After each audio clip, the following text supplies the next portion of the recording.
Yeah, baby. Wonder if all my bad decisions get accounted in the algorithms. No statistician could dissuade me from my bigger vision. I know my occupation's quite an unlikely place in this world to occupy and talk about upon a daily basis. Our information's predetermined by some biased business. We all in sermon to Silicon that push out lovely neighbors. I'm done with paper chasing, think I'm on the bigger banquets. This that full circle, new wave, energy on a Tuesday. Turn a blue day to a bright hue, yellow with a smooth A in hair, extra fruite the brand. You can't move me, the music is man. It's a con job, but this grand. I'm blessed with a great hand amongst many that stand. Yeah, it took some hard work, but blind luck play a huge role. And they say that it don't, when they're feeding you fool's gold. And if I know one thing, the truth's home. Even if it's a tough thing to swallow, an even harder thing to hold and truly know without a doubt while on the globe. Even though that seems inherent, it ain't always so apparent. Dangle carrot, you ain't always gonna get it. But don't worry, it's a pretty February in a year with more to carry and more days is yet to come. Under the sun, taking the ferry to the city where the moment's extra pretty, like the people, like the idea that I keep inside my brain that isn't equal to the real world.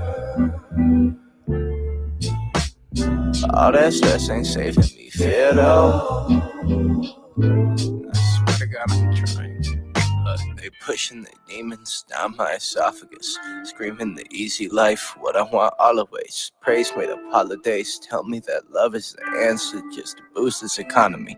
Buy more sell now, but I ain't following. I ain't a hollow man, I'm fuller than fall winds. Take it all with a tall grin, and if you feel it, do it with me, and just sing what the song says. Take it all for what it is. It ain't all so big. So big, so big, so big. Take it all for what it is. What it is, what it is, what it is, what it is. It ain't all so big. It ain't all so big.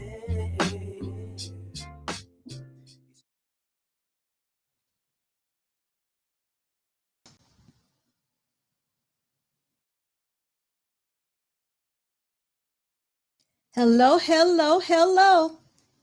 Hey, y'all. It's me, SB, and welcome to SB Nation. This is Unsolicited.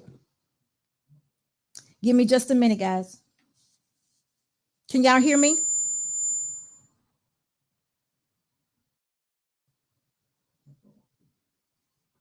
Give me just 1 second. I know I had a problem. 1 second.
Give me just a second, guys.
Hey, y'all. All right. Y'all can see me now? Hey, y'all. Y'all know sometimes things just happen. Again, thank you for being here. Welcome to SB Nation. It is another Good Friday, even though we had a little camera glitch at the beginning. I hope everybody is doing well. Thank you guys for being here. Remember, when you're coming into the live, make sure you're giving us a thumbs up. We got a topic today. It is, what did our fathers teach us about relationships? Remember last week we talked about the mothers. This week we're going to teach about the fathers. And I'll update you all on what I talked about last week as far as the mothers. And then we're going to get into the fathers. But before we get into that, I'm going to say hello to a few people. I got a couple things I want to go over, and then we're going to jump right into it. Now, today is Friday night. It's a Good Friday. We started on Good Friday, and it's been a Good Friday ever since. But first, I want to say thank you to all of you that have gone over to my channel and picked up some 5-star gear. I mean, it looks good, guys. It really does. So thank you for doing that. Also, I Choose You is coming. Is coming. We are putting together commercials and doing things right now. We've been very busy in our professional life. Does that make sense to you guys? We've been busy working. So it's the summertime. It gets like that, but it's coming. It's coming. So please stay tuned for that. Also, what else do we have? Oh, I got something coming up. I'm not going to talk to you about that yet because I got to get it all square. But I may be doing some things with Real Femme and Family Values as a regular, but I will let you all know more about that as it comes. So we're going to talk on that a little bit later. The other thing was, remember, we read all super chats. So anytime you give a super chat, thank you so much for supporting the channel. We'll definitely read your super chat. And if it is something that a super chat that's over $9.99, you get the money line. It goes like that. Every time. Give me mine. Going up, need no decline. Money line. I'ma run it every time. Give me mine. Going up, need no decline. Yeah, yeah. Woo, guys, y'all get the explosion. I love the explosion. Every time I hear it, it's almost like I didn't hear it before. But hey, I should be anticipating it by now. But hey, no, I don't. I also welcome my co-host, Mr. Boss. How you doing back there? Dearly beloved. He gave me the peace sign today. No arguing today, y'all. So it's been good. It's been another Good Friday.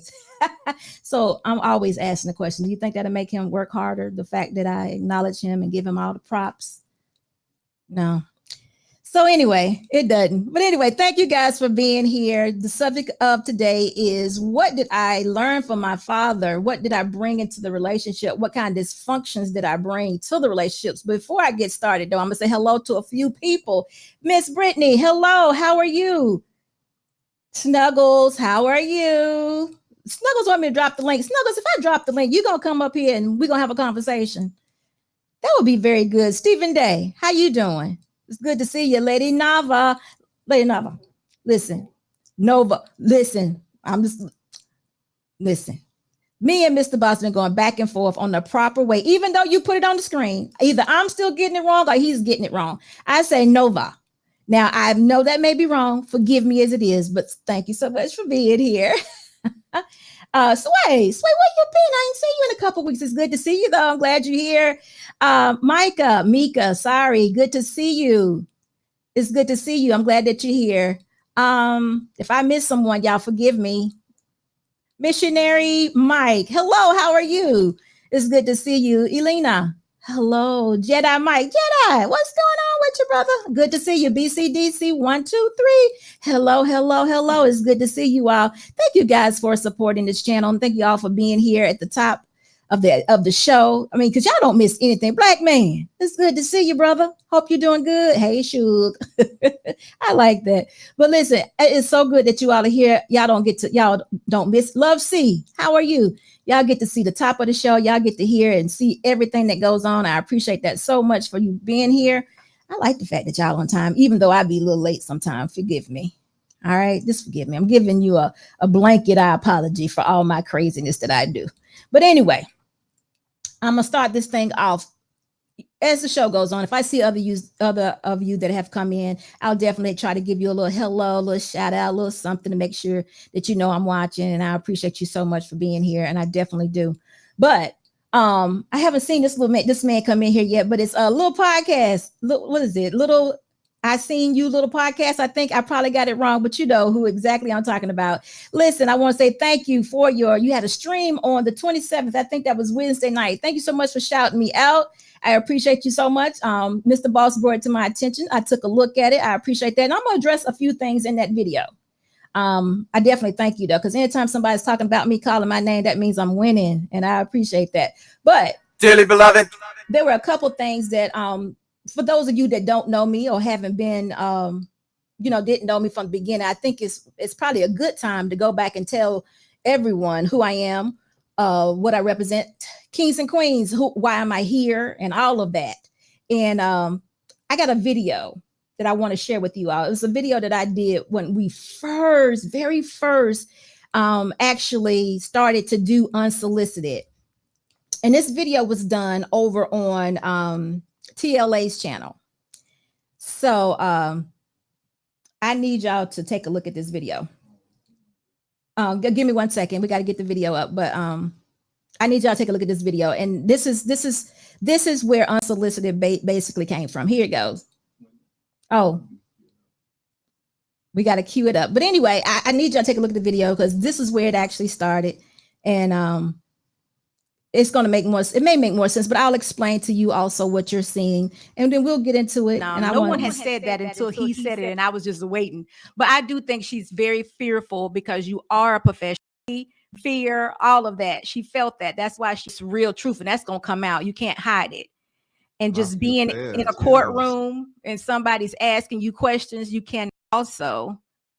So so we kind of had the same type of that we have to employ. So it's I'm running a business when I'm not on YouTube, so it's hard to vlog every day. It's hard. Excellent, and it is a lot of work. You know, I started a new channel. I was so gung ho about it, and the energy started to peter out. But I'm gonna push it. I'm gonna get back in it. I'm gonna get back in it.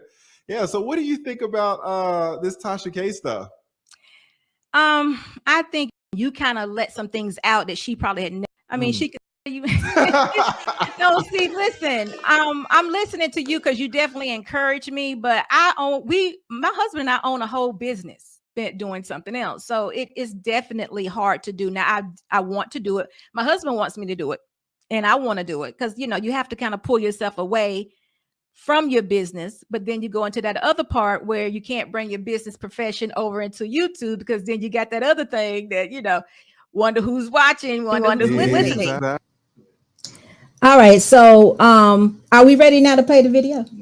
Okay. So listen, Mr. Boss is not ready yet. The camera thing threw him completely off, y'all. He's not like me. When something go wrong with him, he's off. So we got to give him a minute to get back on. But anyway, let me just tell you what it's about. And I hope maybe we'll get it straight. But what I was saying on that video was TLA convinced us that we needed to put, instead of having a professional channel, if you noticed on that video, it was Security Boss Making the Cut. Making the Cut was my professional channel. In my professional channel, I talked to people all the time. They would come in my office and I would actually share those things with you. But he made it, let me know, look, it's kind of confusing when people have to separate two things, right? So I said, okay, so we started with unsolicited. Now, one of the things I said that day, and y'all can go back and look at this video. It's on my channel right now. What I said was my job will be to advocate for men. What that means is I pull for men. For me, advocating for men is men having the power, men being leaders, and men being the head of households. That's advocacy for a leader. That's advocacy for a man. Now, I never said that men are not wrong. And I never will say that. Men will be wrong. And I don't advocate for that. I hold everybody accountable, but I advocate for men. I want men to be the head of the household. I want men to be leaders. I want men to have the power. I want them to know who they are. And if you go look at all my videos since that day, I think it's about 9 months ago, you'll find that actual theme of the video. Second thing I said was women, I tried with them. I've been doing this. I've tried with them. My exact words, if you go back and look at it, but women are difficult.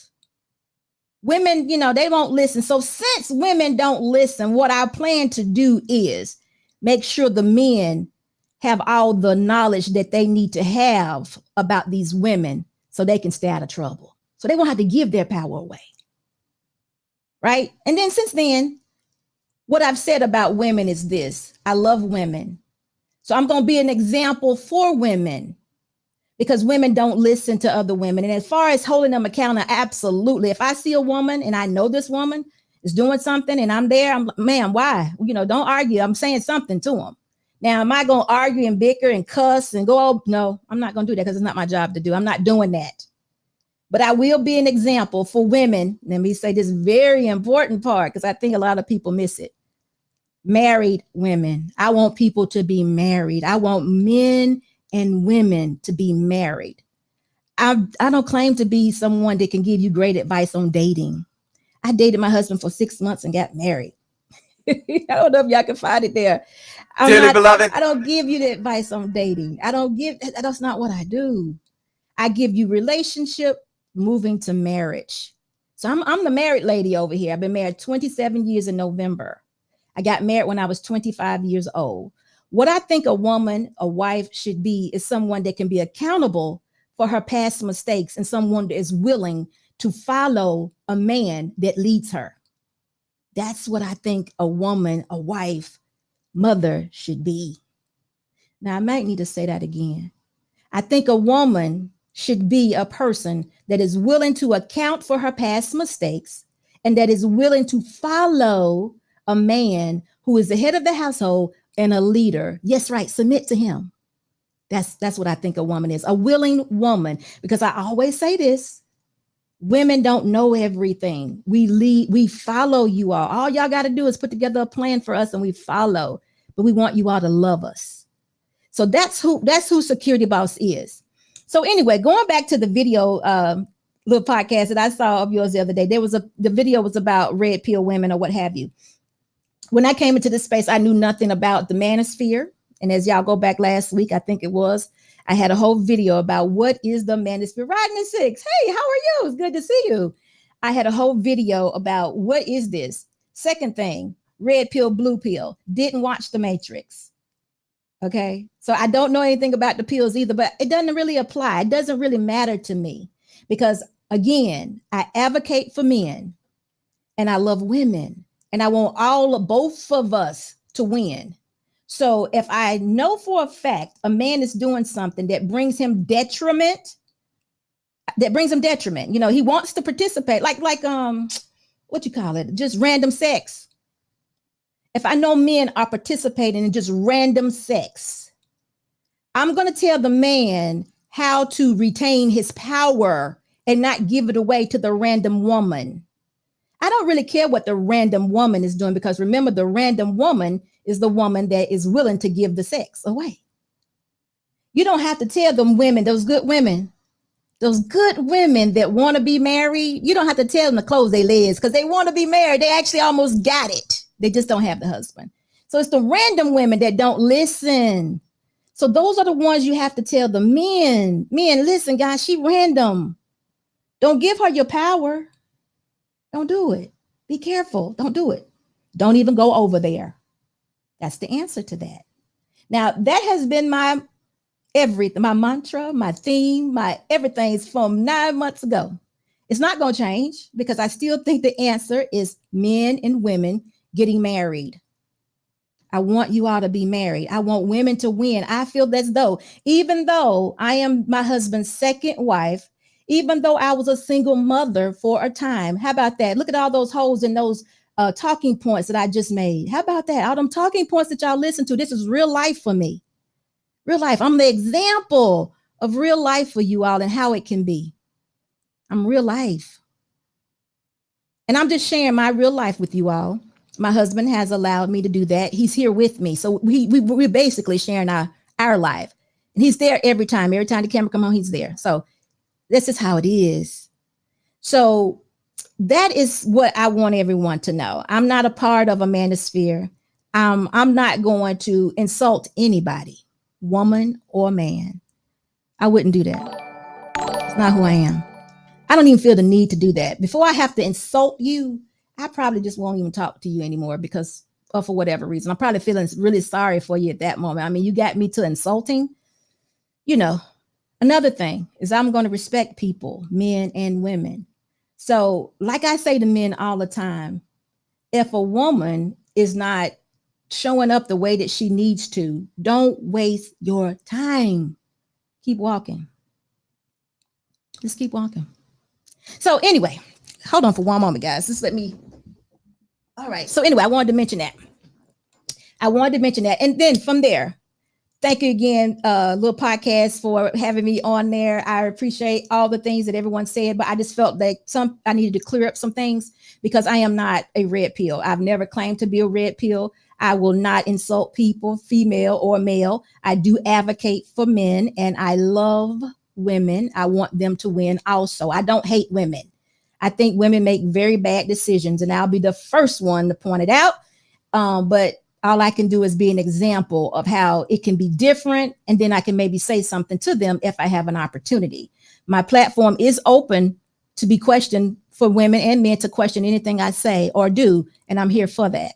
But Black Man Unfiltered, thank you. Let's go, SB. I got your back. Just in case y'all didn't know, Black Man Unfiltered is my co-host every Monday, and we actually do a show together. And I thank you so much for that, Black Man.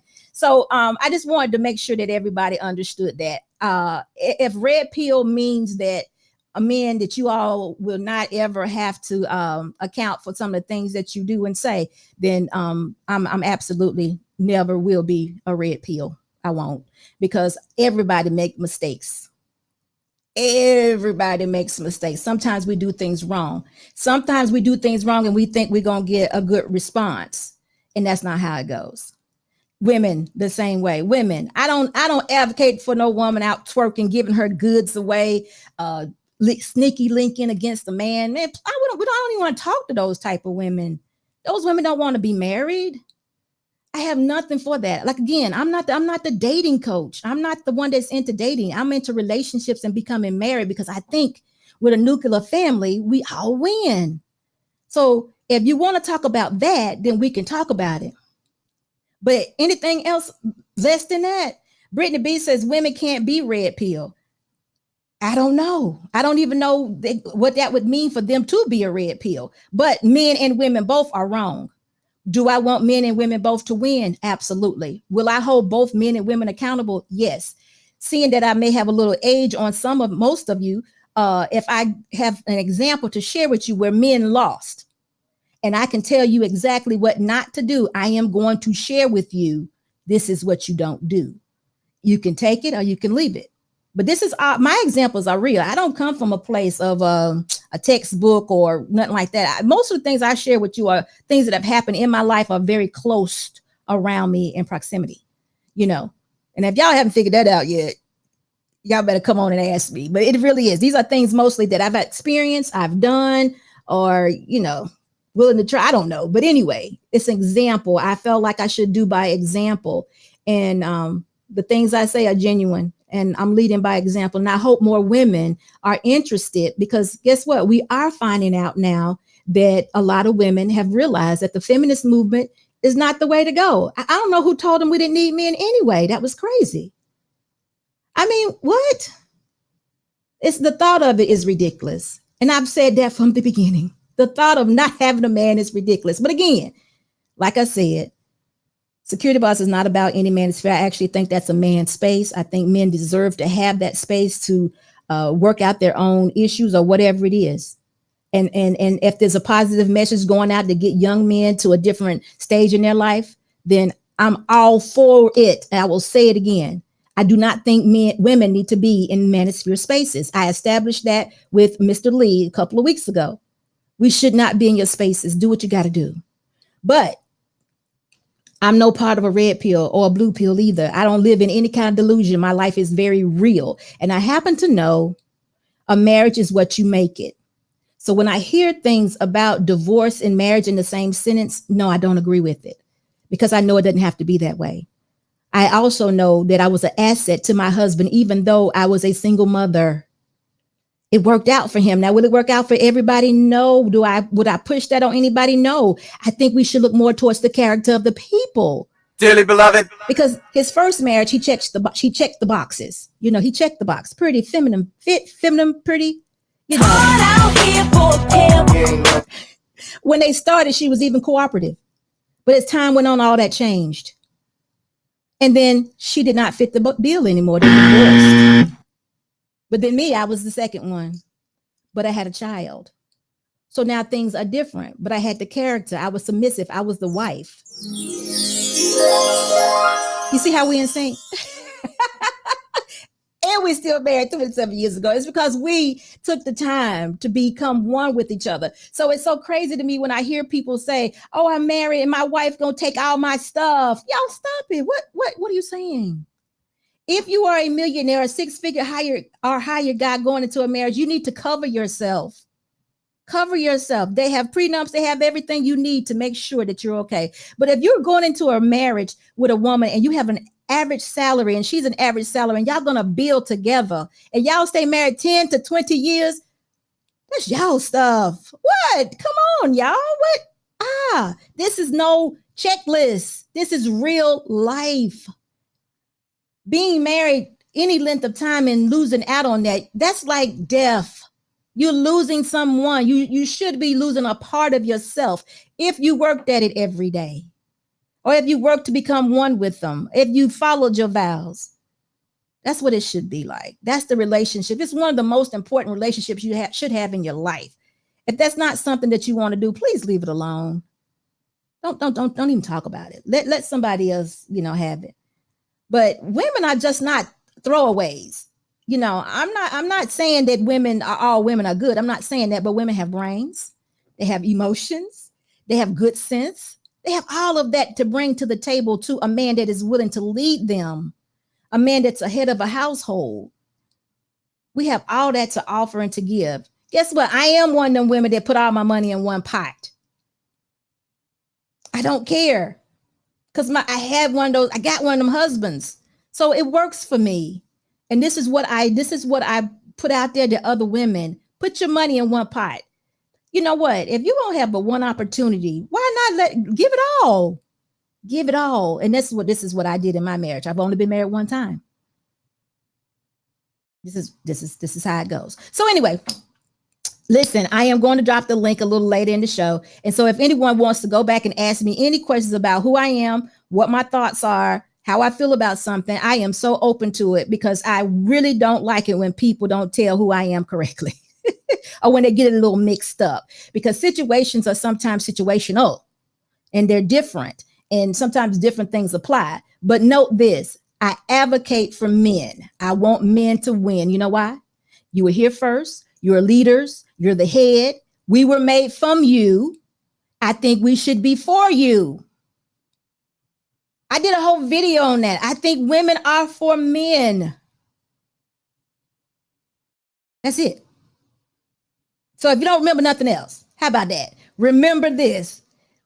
Security Boss is an advocate for men. And she thinks women are for men. We were made from you all and we are for you all. I did a whole video on it, y'all. That if you say yes to a man, that purpose is to be his wife. And it's very purposeful. There are things you can do in that, but hey, we'll talk about it. We'll talk about it. Whatever you want to talk about, we'll talk about it. All right. So listen, let's go back to the topic of the day though. What did your fathers teach us about relationship dysfunction solution part number 2? Let's go back a little bit to last week. Last week, I mentioned to you all that one thing that my mom taught me, hey, Shelby, one thing my mom taught me was she was very non-affectionate, right? So what I mean by that is nobody in our house showed outward love. Nobody. Everybody we moved around each other. We respected each other. We smiled and all was well, but you never got, I love you. You never got a hug. You never got kisses, but it was never questioned until my husband came about. My husband is a very affectionate person. And I told all the story about how he went in and hugged my mom, how she she freaked out because this man was trying to go in for a hug. It was just different for her. So I brought non-affection to my marriage relationship, not knowing that it was even going to, who knew? But I won though, because my husband is affectionate, and I love the fact that he touches me and holds me and kisses me and messes with my nose. Don't let me tell no lie, y'all. I don't like when he messes with my nose, but he wants to do it, so it's okay. But he messes with my nose all the time, in my ear, whatever. But I'm good with it now. But when I was in the beginning, I was like, would you please leave my nose alone? But it's just his love language, and it's fine for me. I cannot give him that, you know? So how many of you, because this is all about self-reflection. This is all about us having a good relationship. Listen, Lady Nova says, I'm sorry, SV, because a mother's love is important to and for the child. But you know what, Lady Nova? I did not question my mother's love. She had her way. I mean, she taught us well. And this is me. She taught us very well. She taught us how to be wives. She taught us how to keep a house. She taught us how to present ourselves, modesty, appearance. Oh, she didn't skimp on us in any way. None at all. She taught us how to behave in environments. She taught all of that, but there was no outward display as far as hugs and kisses and I love you. She never said those things. She went as far as she could. Now, remember, I don't know if I said this last week, but my mom dealt with a lot of trauma in her marriage. You know, she kept it from us as youngsters. Of course, you know, you learn things as you grow old, but she dealt with a lot of trauma. And I think that, you know, when you're dealing with a lot of trauma, you cannot be vulnerable because you'll stay broken. You will stay crying. You will stay depressed. You will stay crawled up in a bed because you'll be full of emotion all the time. So she built up a wall. She built up a wall in order to function. This is me knowing this now. I didn't know it then. She built up a wall. And that wall allowed her to do exactly what she needed to do, but nothing more. And she kept house. She kept kids. She kept face. She cooked. She did everything she was supposed to do. It was just done without emotions. I'm looking back at it now. No emotions. It was all duty. All duty. Now, did she have emotions? Yeah. But when I start with these emotions, I'm not going to be able to take it. I already know. So I'm going to put them somewhere else. And that's what she did. She put them somewhere else. And that's how she lived. So, you know, I saw a lot of things in my mom and dad's marriage, and a lot of it, if y'all haven't heard me say before, it wasn't going to be me. I knew it was a lot of things they taught me that were very, very, very good, you know, very good to take into a marriage because money wise, they were real tight. You know, there was no playing around. They had work ethic that was out of this world. Wow, God, y'all just don't even know. They were very righteous people.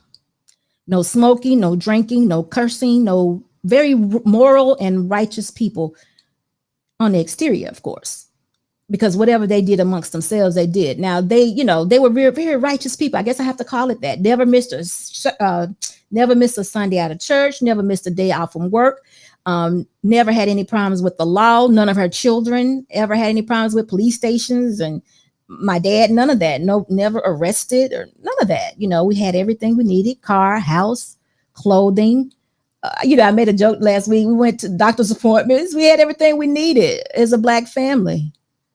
You know, I didn't know we were low income. Who knew? You know, would we? Who knows? You know, it's this time. So anyway, I say that because now we're seeing what the dysfunction that she brought for me. That was just something that was so notable. Now we're going into what did fathers do? And this is dysfunction. So what did your fathers teach us about relationships? Now this would be probably best for men to say, but let me think. If I had to think of one thing that my dad taught me, that I brought into a relationship. This has been difficult for me, y'all, because a lot of the things my dad brought into relationship, a lot of things my dad taught me are not things that I brought into the relationship. Most of them were things I said, no, I'm not going to bring into the relationship. So I'm going to say something positive about some things that he brought in, because he taught me a lot. My dad taught me a lot. I used to be the daddy's girl. And what that means is I would be the one outside bleeding the brakes. I would be, you know, I had a love for cars, mini bikes, sports, all that stuff. So my dad taught me all that positive things. He did. But I saw him doing very negative things. As I got older, I was able to recognize some things that were not good. And we're self-reflecting. But I did not bring him into the relationship. I didn't. So he taught me to be very rounded and grounded. That's what my dad taught me, right? He did. I'm just trying to think of something dysfunctional that he actually taught me that I do. That I actually do. And that's hard, because I would say almost that he didn't teach me anything that was dysfunctional that I actually do. He didn't.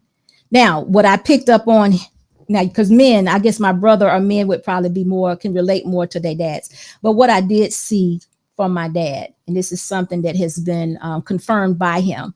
Hey, B. Something that's been confirmed by him not too many months ago is my dad was a cheater. He was a liar. He did a lot of things wrong. But he didn't give it to me, though. I recognized it and realized it when I got older. And all these things that I knew about the relationship between him and my mom, it all began to make sense. But no, I did not bring it into my relationship. No, my husband is not my dad. Totally different person. And it's such a wonder to me, guys. It's such a like, wow, how do you do that? Because like I said, I was a daddy's girl. And probably now to this day, if you asked him, he probably would still say I'm a daddy's girl. But there were some years that went by that I did not talk to them at all, because toxic. The things that they did and the way that they conducted their life, it was their life, and they did whatever they wanted to do. And I have nothing to say about it, because I was family. I was a child. I had nothing to say. But it was toxic. It could not have been something that I brought into my relationship, and it wasn't. So I need y'all to self-reflect to find out what it was, what of the dysfunction. Because like I said, what I found out about my dad is that he had 6 kids by another woman during the time that he was married to my mother. Now, I didn't bring that into my relationship. I did not. I didn't. And I did not marry a man that thought that way or felt like that was okay. But you know what?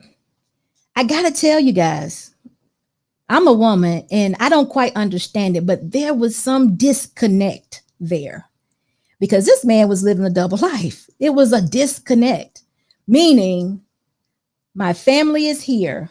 You're not going to touch them. They're going to be this way, and they're going to be this way, and it's going to be that way. But then I got this other life over here where I could do this and, oh, well, it's being done. And I don't really know what that is. I don't know what that is. But it's not okay.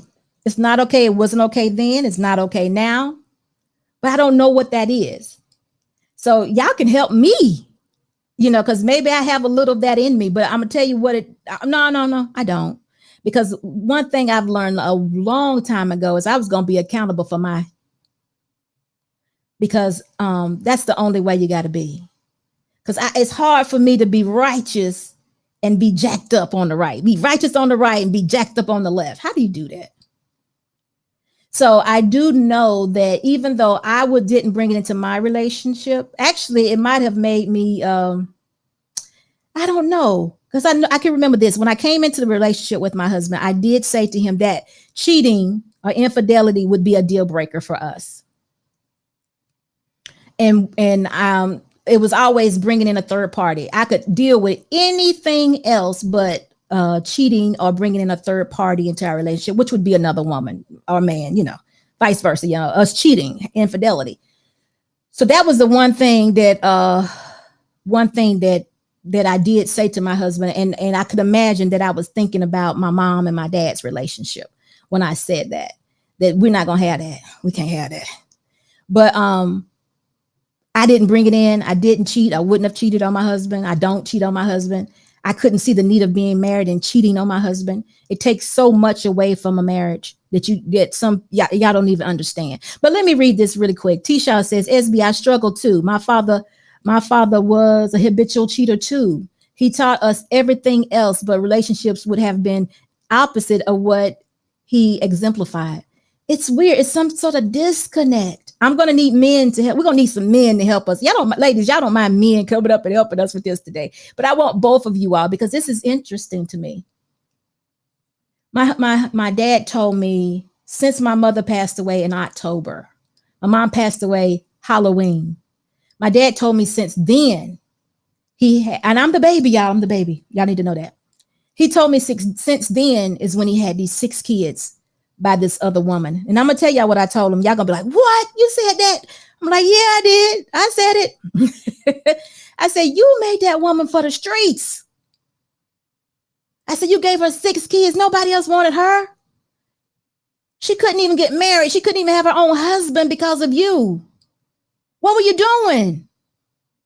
I said this to my dad, y'all. I couldn't believe it. I couldn't believe it. I couldn't believe that happened. I couldn't believe that it happened. And he was telling me about it. Now, he told me my mom knew. I don't know if that's true or not, but he said it. I didn't know completely. I heard stories here, there, but he confirmed it. 6 kids, guys. He made that woman for the streets. Y'all know he didn't know what I was talking about. You know, he was like, what? He said, I'm serious. I said, I am too. Who was going to marry her? Who was going to marry this woman? You know, I said, you couldn't marry 2 women. What were you thinking? You know, and he was like, they good kids. I was like, how you know? How you know they're good kids? You don't have a relationship with them. You didn't live in the house with them. 6 kids, y'all. How do you do that? He did it. So right in the 6 says, my mom was a cheater. She took me everywhere because my dad would have never imagined the things she did with me in tow, the things I've seen. Okay. I see what I'm saying. I get what you're meaning, but you didn't bring this into your relationship. So this is difficult. That's the same gender. This is difficult for me because my dad is very quiet and smart, right? And he's an outstanding provider, right? We never needed or lacked or wanted anything. And I'm telling y'all, to his defense, let me just say this. I happen to know in his era, he was only taught to do that. He was only taught to take care of his house and his wife. It's strange, y'all, because let me tell you how now that I'm looking back on it, how it was. It was almost like his wife, which was my mother, was a queen. And this queen was going to be in this house that he owned, that he bought. And she was going to be, kind of like encapsulated, like don't touch, off limits. This is the queen. This is the queen bee. Right. And then I'm going to have these kids. I'm going to have 3. They're going to be my queen bee kids. And this is what we got. Right. Don't touch. Don't look. Act like you don't even know they exist. But then I'm going to be living this life over here. That's for the streets. Brittany B says men do what they are allowed to do. She allowed him to give her 6 kids. She did. 6 kids is a blessing. Yeah. I bet. I don't know. This woman passed away. This woman didn't live a really long life. She passed away a long time before my mother. She allowed him to give her 6 kids. Yeah, she did. But guess what, though? She wouldn't have married one, though. He was. I don't know. It's terrible, y'all. She did allow. There was even, anyway, she did allow. But, even her, I would like for her to have had a husband to be able to participate and be a queen bee like my mom was. Why couldn't that happen? Why was she so less? Why did she feel so bad about herself that it was okay just to have the kids? She did that, y'all. She had 6. You know what though? I'm not told. I don't know her whole story. So let me just back up a little bit. She had 6 by my dad. I don't know how many she had, period. So I don't know about that. But I'm dealing with the fact that my dad had 6 kids and the fact that he was deceived. He was a deceiver. And I would say a liar and a cheater. But that's not what he brought to my home. He had us in a home. We had everything we need. He was a provider. He did everything that he was supposed to do as far as providing shelter. We didn't need for nothing. Nobody, that's what he did. He did do that. So I don't have anything negative that I would say that he gave to me that I brought into my relationship. Later on, as I got older, I saw some things that I would question and be like, wow. So Brittany B says, cause that's what they do, SB. Come on, laugh out loud. And scam, chill, you missing it again. Uh-oh. I'm sorry. What is scam? But anyway, that is what I can remember of my dad. Because like I said, my dad was very smart. I consider him a very smart man. I was daddy's girl. So whatever I wanted to do, I got to do. I don't recall him ever telling me, no, you can't do this. No, this is not for you. Nothing, dirt bikes, motorbike, sports. He was my softball coach, my t-ball coach, all of that, so he was there for me. So Lady Nava says, did your mom know about the kids, Auntie SB? My dad says so, but I don't know. My dad said so after my mom passed away. But has my mom ever discussed these kids with me? No. But would she know? Because remember, I was in the home with Queen B. Queen B, everything was beautiful. Queen B had the house furnished the way she wanted. Queen B had a car that she had a car and didn't even drive. My mom didn't get her license till she was 40 years old, y'all. Queen B was taken care of. She's somewhat of the example that you hear Kevin Samuels talking about now, per se, but they wouldn't high value. But he still was that man that exercised the options because he took care of everything at home. His kids were taken care of. His wife was taken care of. He had a good job even back then. He had a good job. They had everything they needed. His wife was beautiful. She was, she shopped. She had everything she needed. But remember, I said this, there was no outwardly affection. There was no outward affection. But so she was like, he was this high value man. Y'all excuse the language. Y'all know what I'm trying to say. Exercising his options. And she was Queen Bee at home, taking care of her children and everything around her. And that's what she did. So Mr. C said, my grandfather told me, work hard and do your best. Exactly. So that's basically how it was, guys. So when we say what dysfunction did, I'm a woman. My dad I didn't see, or he didn't give me anything that was dysfunctional. Actually, if I want to go by what he told my husband, when my husband went to him and said, is there any advice you want to give me about being married or being a husband? He told my husband, you better make enough money to take care of her. Don't rely on her money. Make sure you make enough money to take care of her. Don't get in too deep. I think that might have been the actual too high, however you want to say that. Y'all don't get so much stuff that you can't take care of it. I think there's something of that nature. Make enough money to take care of your wife. This is what my dad said to my husband. So his ideas were all correct. I can't say all. His ideas of a husband and wife and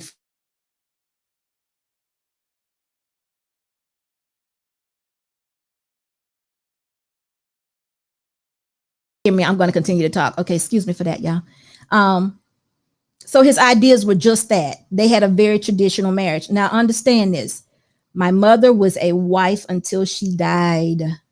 She cleaned, she cooked, she took care of the kids, she worked a job. But again, my dad took care of all the things that needed to be taken care of. So I'm going to have the men cam up, and ladies, I want y'all to, because it might just not be, but just my particular story is not one that I can recall that my dad told me something that was dysfunctional that I brought into the relationship. I can't think of anything that he did. Now, my mom, I guess because I'm a woman, it was easier for me to find something because of my mother. But my dad, I just know since I've been older, I see some things and I know some things. But if y'all really want to know the truth, it was all kept away. it was almost like it didn't exist. Actually, for me, it didn't. Of course, you know, when you get older, you hear things and you're like, what? Who? But you don't know things. It's not like they ever visited. It's not like he ever got them and said, come on over. These are your sisters and brothers. Let me go let you see. No. None of that. We were protected. It was almost like we were just protected in this particular place, and nobody bothers. It's like that. So that is my story. If y'all have something that y'all want to add to that, I would appreciate it so much, men and women, because remember, all this it's about self-reflection. Lou says, hey, Lou, how are you? My dad didn't teach me. Boy is in the third marriage. Oh, Lou, come on, Lou. Okay, you and me. I don't know. Okay, Lou, I'm going to have to accept that from you. But are you thinking really hard? Listen, Lou, if you got something that your mom or dad, it doesn't have to be your father, but we did moms last week. But whoever, whatever, this is the point of all this. We don't want to bring into marriage things that are functional. We want to try to be as whole as we can so we can be good partners for the next person. Now, I got to tell you this, because I think some people overlook this, or they're just not married. They don't know this. But when you get engaged and you're married to a person and you all are becoming one with that individual, the fact that you're in love with that person or that you all are in a loving relationship, it uncovers or it reveals a lot of dysfunction. Just in case you didn't know it, you know, you might be thinking you good. Like, you know, it could be some simple stuff, y'all, really, really simple stuff. But love reveals or uncovers dysfunction. It really does. Oh, Snuggles, guess what my dad did? I can't guess, Snuggles. You got to come and tell me.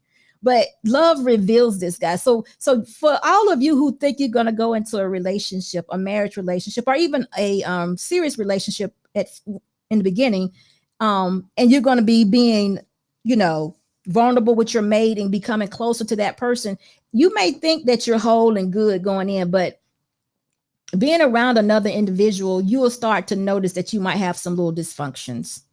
You might be a little OCD. You might, who knows what it is? It could be deeper than that. But it starts to reveal stuff, even in your behaviors. Like I say so many, y'all, there's so many things. I'm gonna give y'all an example, but I'm gonna read this comment from Snuggles. Your thoughts on the father should find the husband for the daughter. Your thoughts on the father should find your I'm not sure. Your thoughts, I'm not sure if I got that right. Your thoughts on the father should find the husband for the daughter. I do think the fathers should find the husband for the daughters, but it all depends on how old they are. It all depends. But my dad did not find my husband, but my husband went and spoke to my dad before he actually asked to marry me. He asked my dad first. Does that make sense? Yes. Hey, Dusto, how are you? What's going on? Nothing much. How you doing? I'm good. So, wait a minute. You seem a little low. Can you speak louder? Oh, talking quiet, really? There you go. Oh, okay. So it appears to be we had what did our mother's teacher, things were cool, and now we go to the fathers. It's the same color purple stuff. That's all I've been hearing for the last 15. Not saying you personally.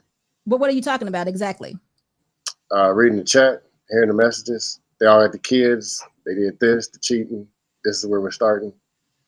No, that's exactly what it was, but he didn't teach me that. I said I wasn't referring directly to you, but I'm just saying. Oh, I mean, Dusto, life is life. Things happen. Whether he did it, he exercised his options or whatever, you know, he did it. He had 6 kids with another woman. It's done. But I didn't. That's not a dysfunction of mine. That's not that my self-awareness didn't change because he did it. I think that should be the message that should be the takeaway. Men do what they do. Far as my mom goes, though, I know exactly, I can see exactly what I took away from her. I see it. I also said she was an excellent wife. She was. I took that away from her too. But the dysfunctional thing I took away was the fact that, or the inability to show my husband affection. That's a big deal when you're with somebody that is affectionate. The cheating I didn't get. That was just something that was done and over. He wasn't my husband. He was my mom's husband. It was just part of my family. Now, are you saying you don't want to hear about men cheating? No, what I'm saying is, it's like somebody in the chat, can't remember what exactly they said.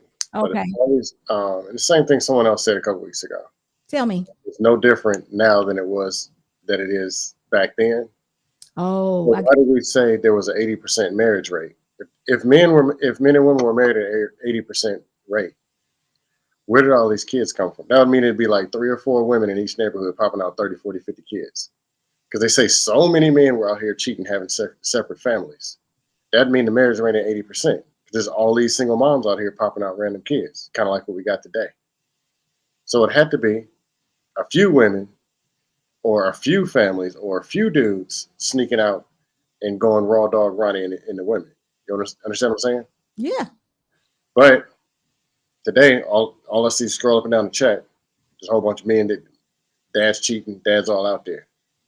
So I guess I'm the only one who had a dad. Well, I don't know what they did or didn't do. That's their business anyway. I wouldn't want to know. Right. But I don't have any other brothers and sisters than the ones that I know. Okay. What I grew up around, that just wasn't what it was. I mean, that's good. I'm glad you have that story to tell. I wish I wasn't either. My dad wasn't the only. I grew up in a black neighborhood. He wasn't the only black man, only black married man there. The other ones up there, the neighbors, them, they weren't. Just wasn't what they were doing. Like at a rate where they were just random kids running up and down the street. Right. Not what I know. That's good. And I don't think all men do it now. I mean, is that what we're getting to? Are you feeling as though that women or people in the chat are thinking that all men cheat? No, I'm just saying the narrative. Like if it's really this bad, there was all these kids just running around in the streets with no daddies. Like, I don't know. To where it was like that 60, 70 years ago. I don't understand your point. I mean, it happens. It happened. People continue life. There are people who father children that are not in the homes with them. They know who their dad is, but it doesn't mean that the dad, he's not in the home with them. So not all men are cheaters. Not all men are unfaithful. What I gave you a prime example of a man that was exercising his options, but he still took care of homes. A lot of times that may be the case. Things were different in my mother's era. Back now, if that was the case now, my mother probably would have not been married to him. She probably would have left. That would have been what the feminist movement did. But that didn't change her from being a wife, and it didn't change him from being a father, a head of the house, and providing for his family. It didn't change anything. Now, do I agree with it? Absolutely not. But it still happened. Now, we do speak a lot about bust downs. I mean, bust downs, I'm assuming, are people that are not married, right? Usually they tend not to be married or not stay married. Right. Non-marriage behavior. Right. I'm like Mr. C. I don't believe all men cheat. I don't think that. So I don't know what you're seeing in the chat. I mean, it's probably nothing to say. That's not who you are. You have a whole different story. Now some representatives are popping up messages saying, "Hey, my father was there." So yeah, we need more of you. We need more. It's just like what I say about women. Okay, Dusto, I'm glad we're here. Just like you say to me that there are not women out there that are marriage material that want to be wives. I say, yes, there are. And then the chat may a lot of times agree with you because of what we see that goes on in the chat or in the space that we're in. And I tell you all the time, there are women out there that are willing and that want to be married. It's the same thing. The negative thing is what gets the bright light. Because it's the most significant. Nobody cares when you're doing a good thing, do they really? No, I'm not. When I talk about the amount of marriageable women, you even say when you talk out there and in the mall, whatever you're talking to women, you hear them talking and being unwifely. Like you see it too. Oh, I do. I see both of it. I see what I'm talking about here too. I see women that say stuff like bruh, and they talk real manly and real harsh. I get you. I wish women didn't talk that way. I do. I don't even know why they do, but they do. I would say to you, hey, Dusto, that's a red flag. Say hello and keep moving. We don't have to have a long conversation with her. So in some ways, I'm like, hey, that's a plus. I'm glad she did that. I wouldn't want you to get that woman that tricked you for about 5 months. And then in that 6 months, she said, what's up, bro? That's the woman I want you to look out for.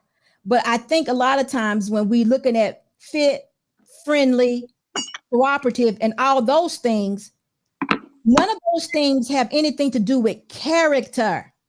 So in other words, I can fake everything you want me to be for a time. You can fake fitness?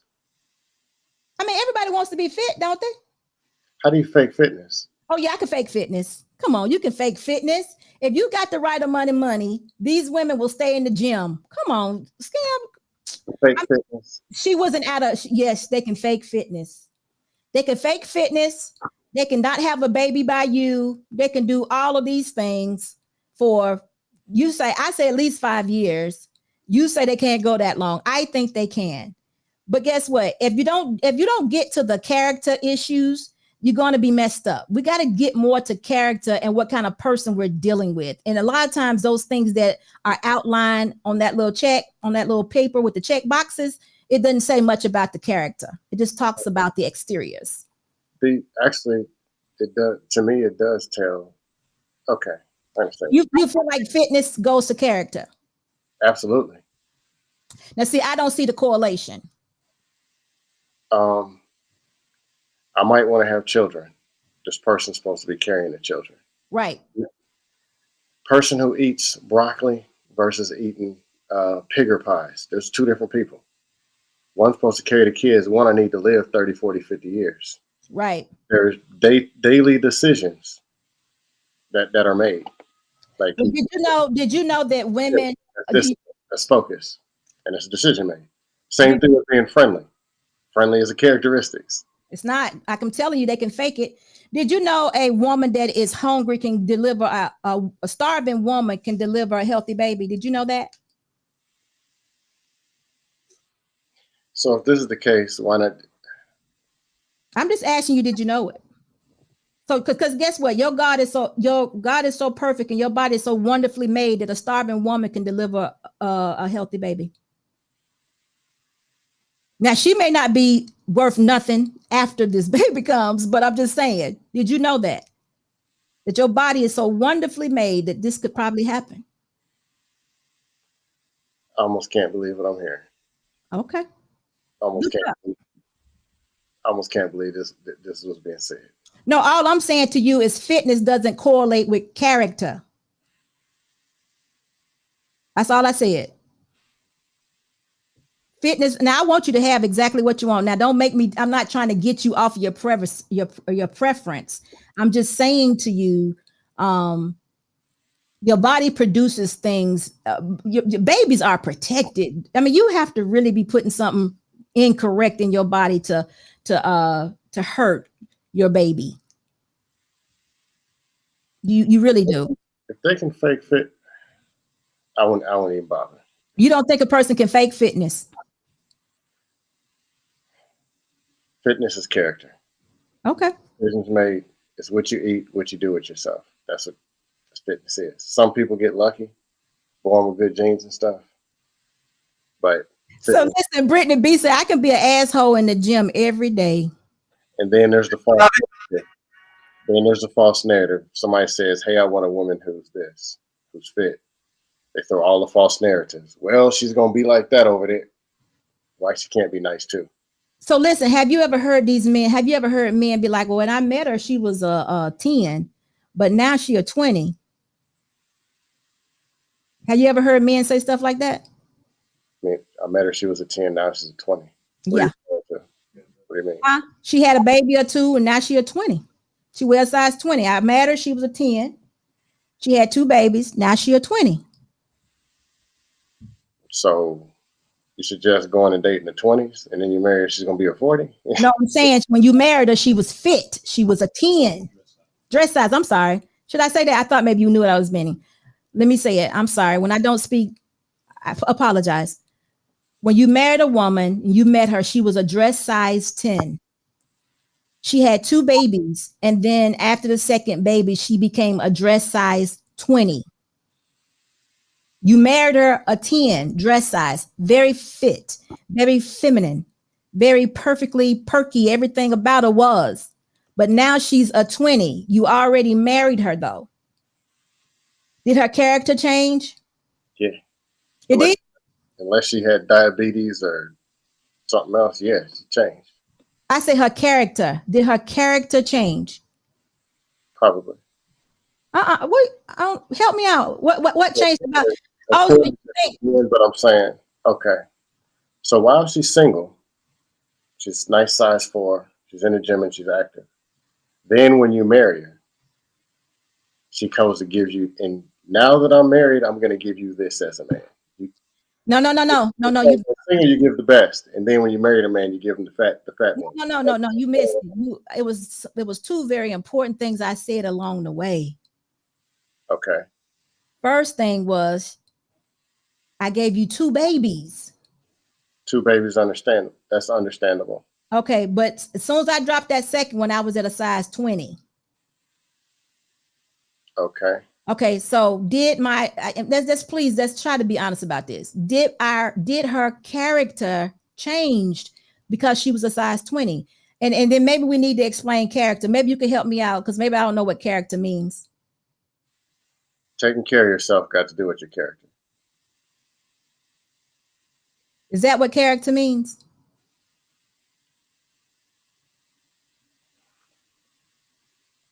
Huh?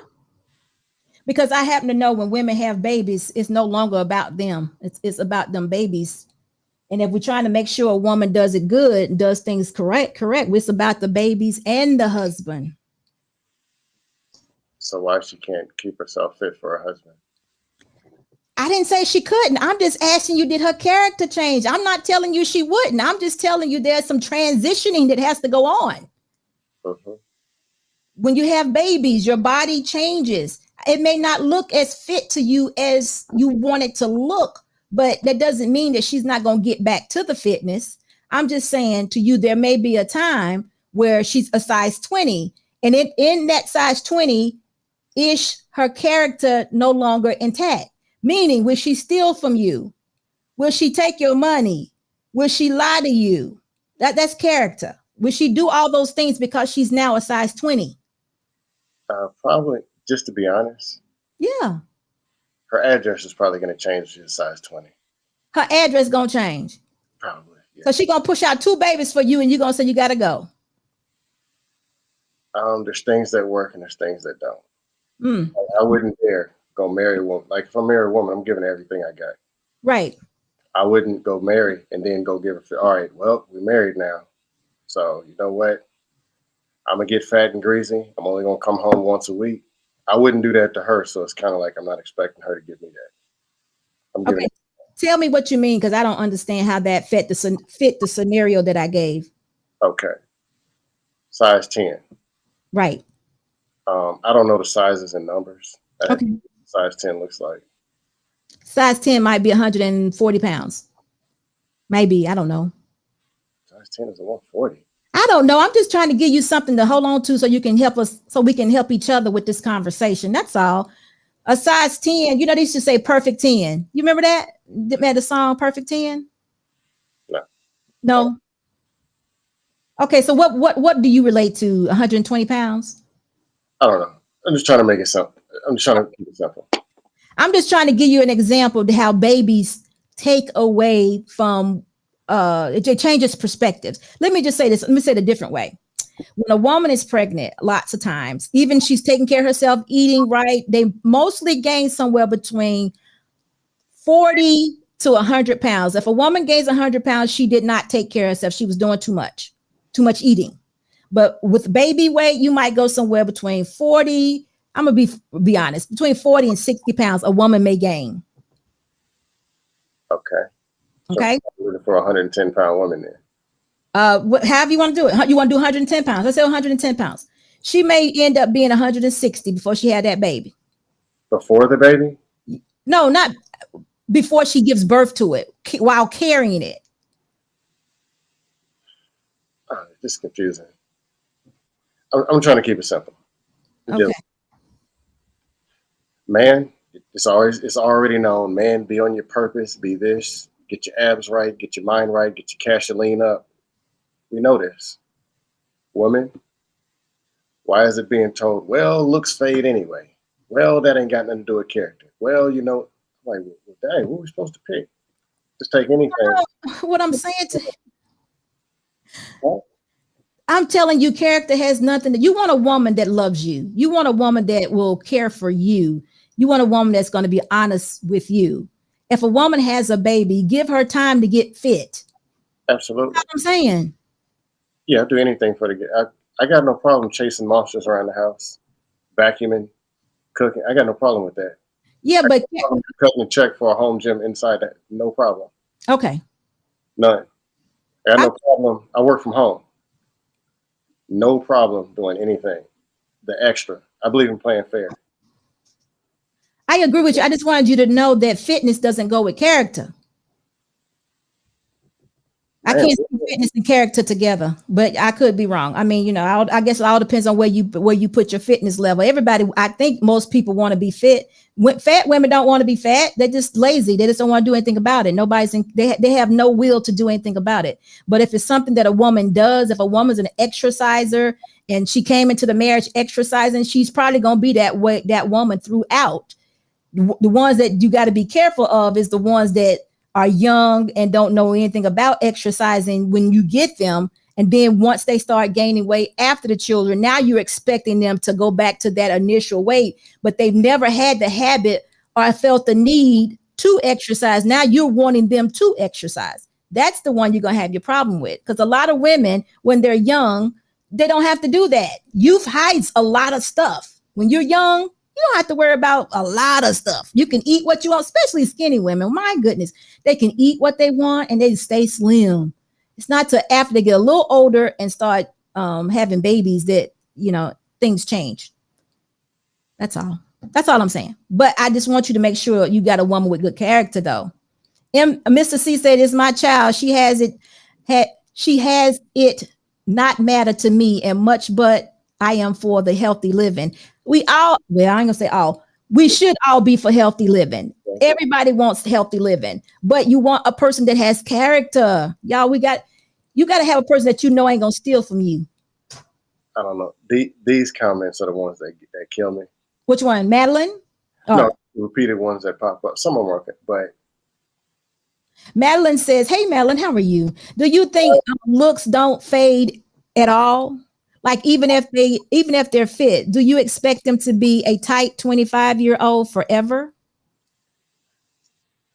Okay, so what are we advocating for? Go to the one that's already starting off uglier than me, and then work our way down. What's the other options? She had a question there. She say, do you not think that looks fade at all? What would be your answer to that question? Yes, that's more reason that they should be in the gym and more reason they should be taking care of themselves because they fade. That's the reason. So he says, yes, he knows that looks fade. So he wants to start out with a tight 25-year-old. I agree with that. Or a tight whatever-year-old. Listen, we ain't gonna she tried to give up on you. I still can't process. You said that you can fake fitness. Oh, you can fake fitness. Other than the mutated surgeries, which you can tell a lot of times. No, yeah. See, that's the number one. Listen, women are going to get liposuction as a routine. They didn't do them sit-ups. They had it sucked out. What are you talking about? In Florida, I see the mutation.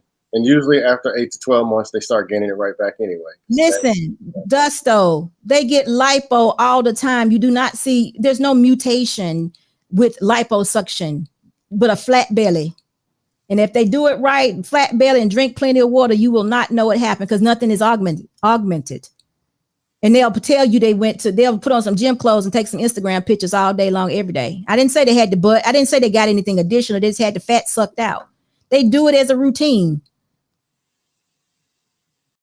So So what's the suggestion? What is my suggestion? Right, simply put, taking care of yourself has to do with your character. It's discipline, it's focus, it's making decisions. Just like I would want a woman to make sure my kid, just like if I were to have kids, I got hit by a truck. I want a woman that's going to keep my kids in shape, keep them tight. That's a decision. It's a character thing. Same thing with being friendly and having a good attitude. Bad character, bad attitude, not friendly or temporary fake friendly. I'm gonna have to look up character, because when you say good character, can't help but to see like a narcissistic person who think they look really good, but their character is terrible. You know what I mean? Like, you have these people who think they're goddesses, or that they're the best thing that happened to men, or vice versa. But that's terrible character. But it's all wrapped up into, but they think it's because their external looks good. So you will think that they're good. But their character is try to get over on you. Those are two separate things. Okay, so what is that? There's a pretty woman with a good attitude, a pretty woman with a bad attitude. Those are two different people. One got good character, one has bad. There's so you don't think you can fake fit? Huh? You thinking your question is, can you fake fitness? No. You actually probably die faster faking it. All right. Now, wait a minute. Let's lay some things on the ground. Faking fitness. BBLs. Is that a fake of fitness? Fake. And you saying you can't do that, or you will know that that's being done? You're probably going to know. Yeah. Liposuction. Probably going to know. So you're saying you wouldn't marry a woman that you knew that had a BBL or lipo? It's not attractive. It's kind of turn off. It's kind of risky. Ooh. Okay, so listen. Fitness. You said fitness, and then we talked about character. Character, the mental and moral qualities distinctive to an individual. Mental and moral are characteristics of character. Mental and moral, not fitness. It has nothing to do with your external. Okay, let me get this right. Okay. Since the beginning of time, back in Jesus' days when they were working 7 years for their wives and everything, men have 2 eyeballs and a piece of meat. That's just how it works. They had two eyeballs and a what? 2 eyeballs and 1 piece of meat. Okay. Committee, they make decisions. I can't tell another man what they may want. I can't tell me. But men want pretty women. Whatever they decide was pretty. That's not going to change. Right. You can't fake it and say, well, the character in her inner soul. No, it doesn't work that way. It's not going to work that way. You understand what I'm saying? If you I think someone said it here. I think you're talking about discipline. I'm talking about you can put it however put. Okay, well, listen, our disagreement was, can you fake fitness? No. And you're saying no. I cannot fake how I look externally to get what I want and then let it go. That's what you're saying. If that's the case, why do they look the way they do right now? We need to have some faking classes or something. Okay, we're talking about the woman you do want. We're not talking about the ones you don't want. Okay. So the women that you want that have a very good presentation externally. Mm-hmm. And all these women that are willing to get tightened up with BBLs, liposuction, augmentations, all them women to have a good presentation. You are saying that they cannot fake that to get what they want. If a guy can scam in Nigeria somewhere, well, let me not say that. Just like a guy can scam to become a protector and a provider. How long can they do that? Is that really going to be a husband for 20 years? Absolutely. Like them scammers, boy. Them scammers something else, ain't they? That's terrible. And no shots to Nigeria. I shouldn't have said that. You did say something. No shots, but scamming is terrible. But listen to me. What I'm trying to say to you is your fitness, your external is not a part of your character. Your ability to have discipline goes to your external. And I think we're just mixing words, but I'm going to go with what you say. We can make it a part of your character if you want it to be. Which part would it be? Would it be part of you? You want it to be a part of your mental? Starts mental comes before physical. But The very thing of all the comments. So if a man can't just ask, let's be real, it's pass or fail. Pretty, not pretty. Just like when they look at me, they got whatever in their mind why I pass or fail. And everybody has a right to do so. Why is it 58 comments of just asking for a pretty woman? I'm supposed to just take anything. No, I don't know where you're getting that from. You're not supposed to just take anything. You need to have a woman that you're very attracted to, that is fit and all of that. But I'm telling you, don't overlook her character, which to me has nothing to do with her fitness level. I want her to be fit too. You should want her to be fit too. I think you do. I'm just adding another component. I'm not telling you to settle for anything. And I just gave you the example of once she has a baby, it may take her a transition period to get back to the fitness level. Now, if that fitness was really who she is to a core, you don't have an issue. She'll go back and exercise and run with that stroll on her back. She'll definitely do that. But if that was a woman that knew she needed to be fit and friendly and cooperative and all of that to get a man, she may not go back to it because it wasn't her genuinely to begin with. That's probably why I'm single. Maybe. That's all I'm telling you. And my example of that is, haven't you heard men that say, that wasn't the woman I married? Some of them, it really was the woman they married. Some of those men is a part of who they are. And some of them are zombie marriages, where that dude is miserable. He don't want to be there. What you want, though. You want a marriage where you and your wife can be, I hope you want this. Mm-hmm. You and your wife can become one together. Y'all can be in some sort of sync. When she needs help, you're there to give it to her. When she needs to lose 20 pounds, you can say, hey, babe, it's time to get in the gym. Let me do this for you. I'll do this. You know, y'all work things out together, meaning y'all look alike in some way. You know, you should kind of not look like your spouse, but you couldn't be a fit man with a obese woman. That doesn't go together. So I'm agreeing with you for that, but don't think that fitness can't be fake.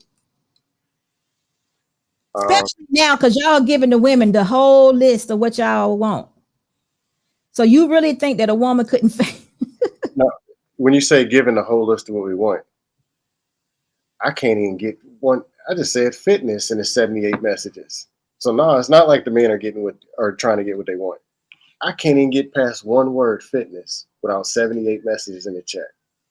Don't you think that's an issue? But let's talk about it. Why is it an issue? Why do you think it's an issue? Those of you who are in the chat that has a problem with Dusto having a fit woman, why is it an issue? Because maybe they're just reading you wrong, Dusto. I don't see nothing wrong with being fit. No, I really want to understand that. I understand. I agree with you. I want to understand too. One word, fit. And that's something they're supposed to do anyway to keep themselves from dying and croaking at 36. Mr. C says beauty and character. I agree. But why do you all have a problem with Dusto saying fit? And they say they want children. And saying the word fit is already, Okay, Dusto, ain't nobody's saying that. I don't see it. Have some type of conformity. I don't see anybody really coming against fact. Scam have a real point. So nobody's coming. I mean, I don't see those people who are saying fit is a problem. Okay. No, you were saying it got to do with the character, or they can fake it. I'm like, we fake it. Oh. Okay, now I'm confused about something. Fit is not, for me, fit is not a part of your character. You can fake being fit. They do it all the time. That's where the BBLs and all that liposuction and the breast augmentation, all that comes, they look very fit. Don't they look fit to you? Now they say they with me. Okay. Maybe I was overreacting just the fact of saying fake and fitness. No, I think they don't agree with you with it being a part of their character. Okay. Fit is a part of discipline. You're looking for a disciplined woman. All right, I'll put it this way. I weigh 187 pounds right now. At my age, I can run a mile in 6-something, 30 pull-ups. There's character of because of me, I'm able to do that stuff at my age. Not because of something else. It's a character. No, it's discipline. It's your discipline that enables you to do that. It's making decisions. Those are things that people should be doing.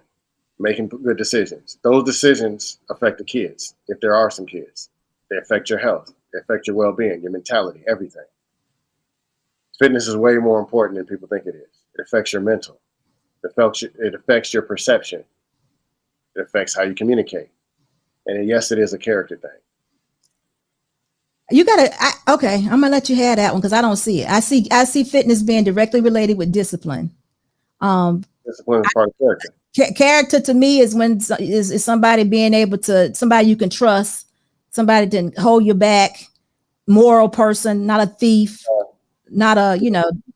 Can't hold my back at 300 pounds. Yeah, they can hold you up real good. Oh. But Dustin, why do you keep talking about women you don't want? Who are these 300-pound women you're talking about? Where are they? Why do you keep talking about these 300-pound women? Oh, they're right over there. Go outside. They're there. Where? No, I'm just saying. I don't see them, Dusto. I don't think 300-pound women, I could be so wrong, are looking for single men that are high value or that are average. I don't know, but I don't think them your type of women. I don't think they're looking for you. I don't know. They're doing me a favor then. Exactly. That's my point. That's the point. Oh my God. Thank you. This message right here. Fit, feminine, submissive, proper woman, cook, clean, quiet, real nice here. Loyal other thing is just loyalty in general. A person that just understands that when you get in a relationship, get married, this is a forever thing. Not just a convenient, well, I don't like this, I don't like that, I'm out. But I also understand, not convenience is what I'm thinking of. People have preferences. There's things I'm gonna have to change, there's things I have to do. This is what this person wants, this is what their deal breakers are. I got mine. And then meeting in the middle and actually working out and not necessarily making a deal, but working together. That's important. So let's look at that question. Who was it? Sarah J says, right, and she may be disciplined but unable to get back to the size of 110 pounds. I think you gave an example. After 2 babies, she might not be able to get back to 110. Is that okay? Possibly. I mean, it's very attractive seeing a woman coming in and sweating, at least putting the effort. Hey, I'm trying to do this for you, for us. It is kind of sexy, ain't it? Yeah. Just like if I couldn't get back to income to what I make, just like if things happen and the world changes and I can't make what I make now or whatever, hey, I can't make this, things didn't change, but this is what I can do. I probably want the woman to stay with me. Probably. What you mean? It's for life. She's gonna stay with you. She gonna then stand up and be like, look, babe, we're going in one pot. What do I need to do?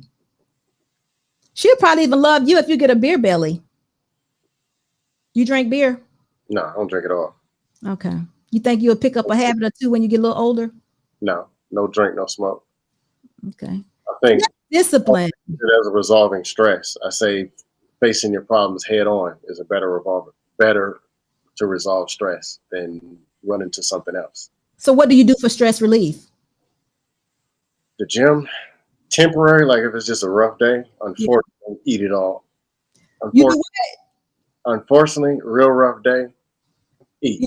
You eat. Oh my God. You better keep that secret. Go extremely hard in the gym or just face whatever the problem is, face it head on as hard as possible. Okay, you got to cut that. Okay, what's your favorite food? What you eat when you're stressing? Pancakes. Oh my God. Scared, you got to do something different because, you know, a woman with that pancake and syrup, boy, she'll eat you. Women like to emotionally eat also. Some of them do. So y'all be going crazy eating the pancakes. No, of course I'm looking for, some of the women I dated, some of the women who I dated who I probably should have married, those were low stress women. Right. I don't date the women who are yelling and flipping tables up. I don't. So a lot of stuff that you hear, the person take all this and the money, and I never had those problems. Dusto, do you think men, do you think those women who do that, do you remember that commercial, not commercial, that, I think it was a TikTok that came out not too long ago where the 2 girls like ruined this restaurant because they had to pay $1.25 extra for dipping sauce. You remember those girls, how they wrecked that restaurant? Yeah, here's the deal. Those women were pretty, but The fact of a man saying they want a pretty woman. Now, some dudes are doing it to the point where they throw everything out the window and they'll date something like that. Right. But listen, so you do think somebody will marry those girls? You think somebody will marry those girls? Unfortunately, yes. Oh my God, that stuff. You gotta be kidding. I won't do it, but yes, someone will do it. You'll be surprised how strong the simp army is. Listen, and then they're gonna have babies, and the baby's gonna be worse. I give you an example. In the YouTube street, just something visual and known. Okay. A woman and they were both dusting off on a particular show. Bad. It's horrible. The woman took it to a whole nother level of dust. Then they went and she went and filmed, bashing the men. Men and women ran over there to go simp for her and enable her because she was pretty. Big numbers of people. They went over there to go defend. Wow. Behavior. That's why the behavior exists, to be honest. There's always somebody saying, oh, somebody would actually go, if them women got snatched up and locked up, there'll be 5 simps talking about, you got the handcuffs on too tight. It's because she's a black mother queen goddess. I'm telling you. Would you say a black mother queen goddess? That's crazy. Listen. They got 2 years in the pen. That is too much because I'm telling you, that army is strong. They're weak. So listen, I think you need to add to your list, Dusto, fit, discipline, feminine. Already there. Oh, you did? I didn't hear you say that. Okay, then you got it. Because you want a disciplined woman. Because I'm telling you that fitness can be faked. There's lipo, there's augmentations, there's oh gosh, it's so much. I don't want you to look into it particularly, but women have to do what they got to do to be able to compete, and they be out there getting what they got to get. I promise you. So it ain't I see all kind of, I live in Tampa. I see all kind of mutants. Oh wow. I see the after looks, and it's bad. I even seen it in other countries. Yeah, some of it though, and I gotta be totally honest, some of it look real good. Give them about 3 years, it looks real bad. What happens after 3 years? There's no shortcuts. It doesn't work. You're saying that the liposuction goes away and it's time to do it again? Okay, most who are undisciplined to lose the weight go surgery. They still didn't go gain discipline, so they're probably going to gain it back. Now you're talking about an altered body, not the original body that can gain weight. You're talking about an altered one, so it's going to be even worse.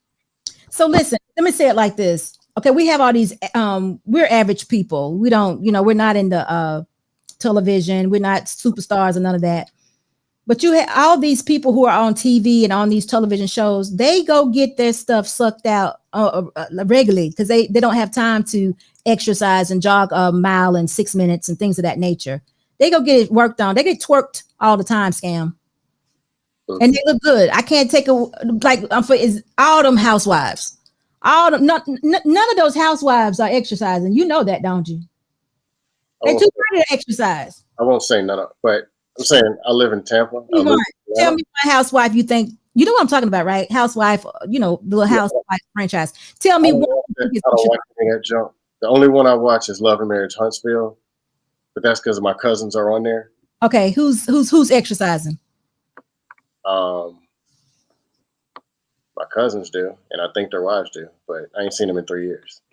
Oh God. Listen, I'm telling you that I don't believe that too many of the housewives are exercising, but they all look beautiful, in my opinion. I think if they had to live an average life like we do and then pop up on camera, it would look totally different. But they do what they have to do because they have to keep it tight. They have to entertain us. They may not be augmentating, getting new noses and new breasts and all. Well, yeah, some of them get new breasts and all of that. Sometimes they make a show all around it. I'm saying to you though, women will do what they have to do. And now men sometimes I think are contributing or not contributing, but actually getting things lifted and tightened also. So this can be faked. But they're not showing you. I'm going to say it. There's a few that they'll still show you. but they're not showing you what the porn stars of the 80s and 90s, what they look like now. They're not showing you, though they're not showing you the whole story. That's all I'll say. I mean, but a porn star in the 80s, that would mean they're probably 50 plus years old now. So what is a 50-year-old supposed to look like? Certain celebrities, and a lot of them in the 2000s or whatever, or Right. they're not showing you what really happened to them, what they really look like in 5 years. I mean, just look at Patti LaBelle. I give up. I can go to the gym right now, and I can see some moves. That's the ones that are even in the gym. Some of them still look bad from these crappy surgeries. Yep. Out the gym, there are a ridiculous amount of mutants out here. Uh-oh. They're not putting them on TV where people can see it. They're only going to show you those. And you know how women are. If Vivica Fox didn't look, and her face is getting stiff. If they didn't even look that good, they would not be on TV. So there's a lot of them hiding in bunkers that they're just not showing on TV. So can I ask you a question? Is Vivica Fox fit? She was. I don't know what she looks like now. I just know her face is all stiff. I know, but Scam, come on, answer me honestly. Is Vivica Fox fit? Look her up and tell me if she's fit. I have to look. I want to know what you think. You think Vivica Fox is fit? And what did she have done to her face? I don't know. It looks like, man, her face is made of brick now. That's what do you call that? That's Botox. That's no emotional Botox. I'm just saying, all this fake stuff. Yeah.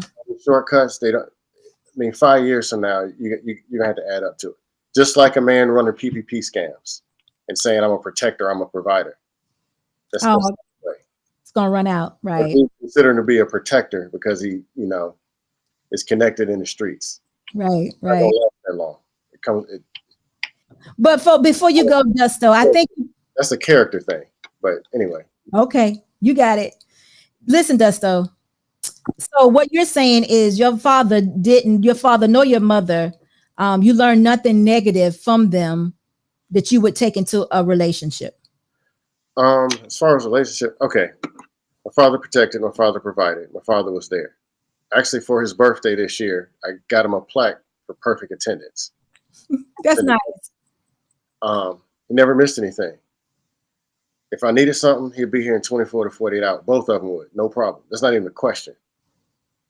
So I just don't have all these horrible, these men ain't, I really can't relate. No, not because of my father, uncle the same way. Other men, this is what I see. And I see other men who are willing and trying to be these people.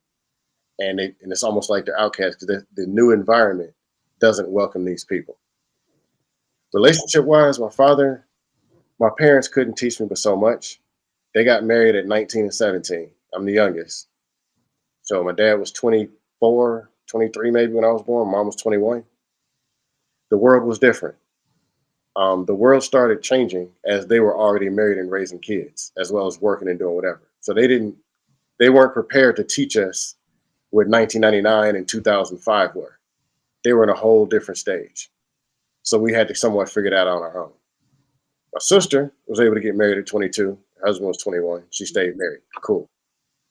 Then my brother was a little different. Brother's married and remarried now, but he's good. He's all right.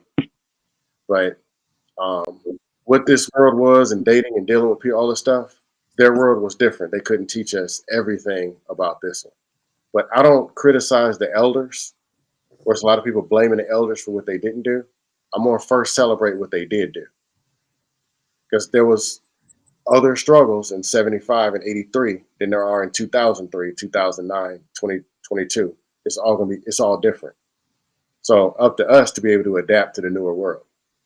So, yeah. Okay. Well, thank you so much, Dusto. It's been a pleasure having a conversation with you, but I'm going to let you go. And we're going to speak to Dan a little bit and see how he's doing. But I'm going to the gym myself. So I'll be listening. All right. Thanks, Cam. Bye. Dan. How you doing? I'm good. How are you? I've been I'm a little cold. That's why I got a hoodie on because it's triggering my bullet a little bit. So yeah, I'm all good. Listen, it's okay. It's okay. Yeah, I'm all good. So listen, I've heard a little bit of your story, but what, if you have anything to offer, what did your father teach you about relationships? Anything dysfunctional that you may have brought in from just watching him as an example, or anything good too? It doesn't have to be dysfunctional that he taught you about a relationship. It's just about us self-reflecting. We just self-reflecting so we won't take junk into another relationship. So my biological daddy always been there for me. You know, I stayed with him for 3 years. Once I got almost dripped off to that street life. So I eventually lived with my biological father for 3 years. And we talk about he definitely so all the things he taught me about, he told me just don't make the same mistake he made. By he say if you gonna have, he say be careful with the type of women you lay up and have kids with. That was the first thing first. He's always say, because you had kids by the wrong woman, it's damn near a felony. So he was real about that, and I saw that with him, with child support, the way my sister mama did him. So far as my mom, he actually put himself on child support because he took her to court for visitation rights. So, you know, and as I got older, you know, probably like, because, you know, I always been very advanced for a young man like myself. So I pay attention to everything. And it was a lot of things I took in consideration. And with some things, I just let the shit fly by. And then a lot of other things I had to learn on my own. I learned very quickly. So as we got older, then that's when me and my biological father actually got a lot closer.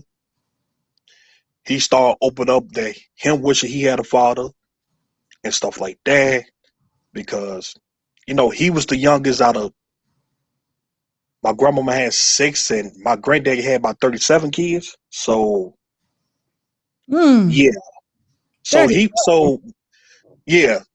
So my grandfather was married 3 times, but he had a bunch of side babies and he took care of all of them until the last 3 kids, which is my daddy, he didn't walked out. So wait a minute, what did your granddaddy do?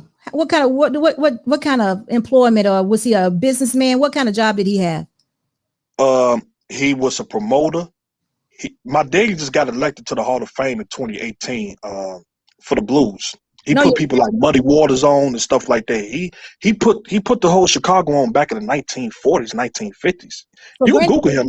His name Big Bill Hill. You can Google him. So granddaddy had some money. Granddaddy was a millionaire. He did, because he had 37 kids, you just said, right? 37?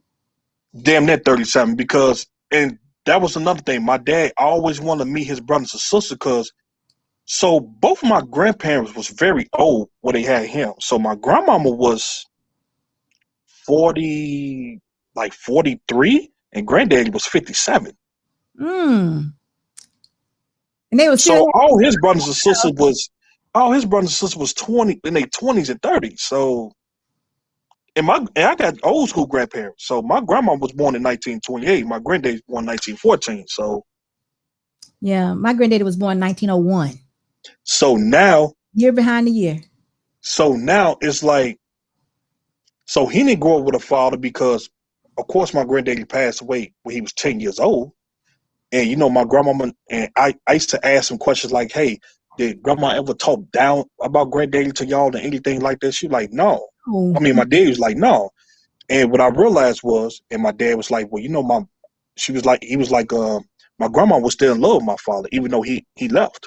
She was still madly in love. She was crazy about that man.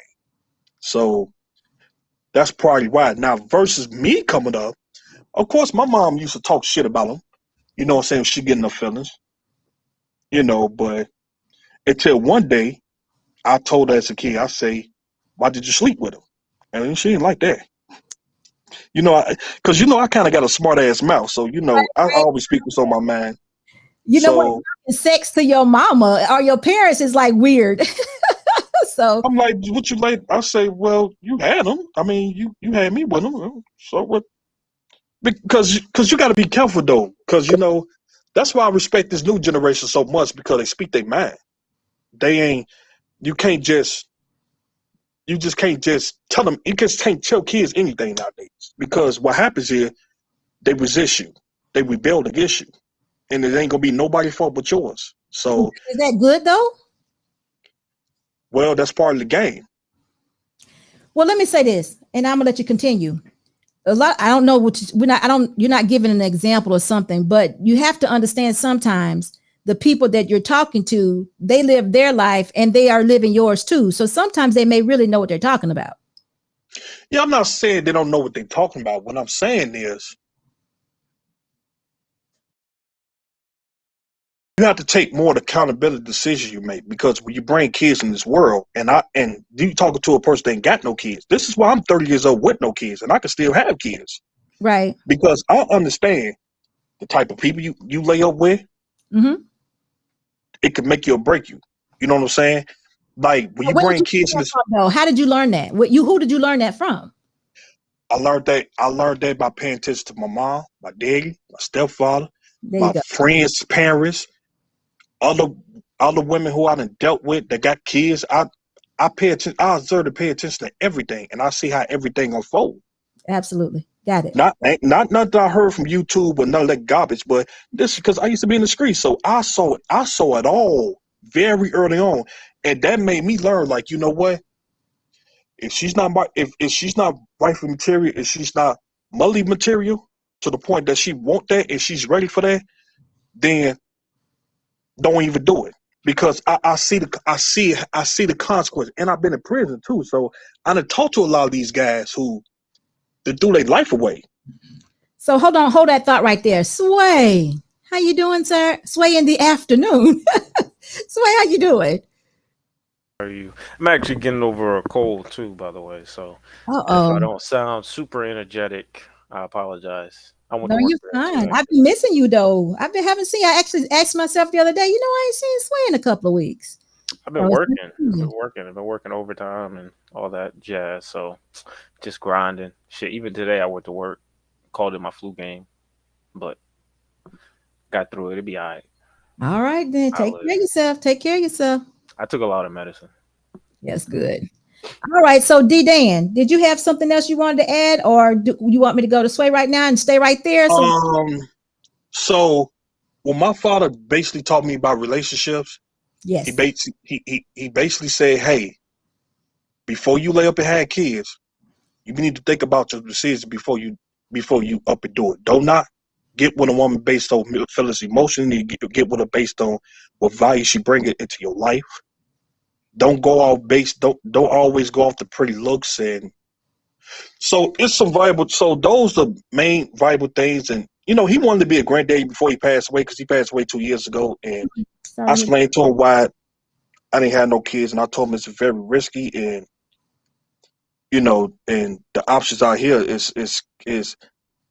And I was telling him, like, it's not any man can get a woman. Like, it's not the wrong. It's easy for me to get a woman, but so far as me, I just rather if she's not wifey material, then it's no need for me to pop off. That don't make no sense to me. So, right. So, and another thing, I didn't want to touch on what old boy was talking about. What's his name, Dusto, about the BBLs and stuff like that. Listen, I could look at a woman till she got some work done or not. It's not hard. Mm. And let me tell you right now, I even talked to one of those doctors when I go to my doctor's appointment for my spinal cord injury. Right. I even talked to some of these doctors that's work on that type of shit. And let me tell you, they tell you in the door. I even talked to certain women who didn't got the shit, who didn't got BBLs. They tell you, like, hey, you have to maintain your weight. So what happens is the same women that's not disciplined, first of all, you got to gain weight to get the BBL, because you transfer fat, and that could be dangerous because you hit the wrong blood vessel, it's over with. Mm-hmm. So what happens is these women get the BBL or a lipo and all this work done. What happens is they kind of built like a gorilla. They be big at the top. They little neck be fat. They got triple chins and double necks and back and shoulders wider than mine. You know what I'm saying? I'm actually a big dude, so I'm a wide dude, and they backs be wider than mine, shoulder be broad than mine. Then when you look at their stomach, it's like they real small, and they ass just look like silicones. And then you get down to their feet, they legs be about this little. So you built off. So it's kind of like the character Sarah Bartman, if you remember the Sarah Bartman character. So it's like, and it's look real nasty. So ain't no dude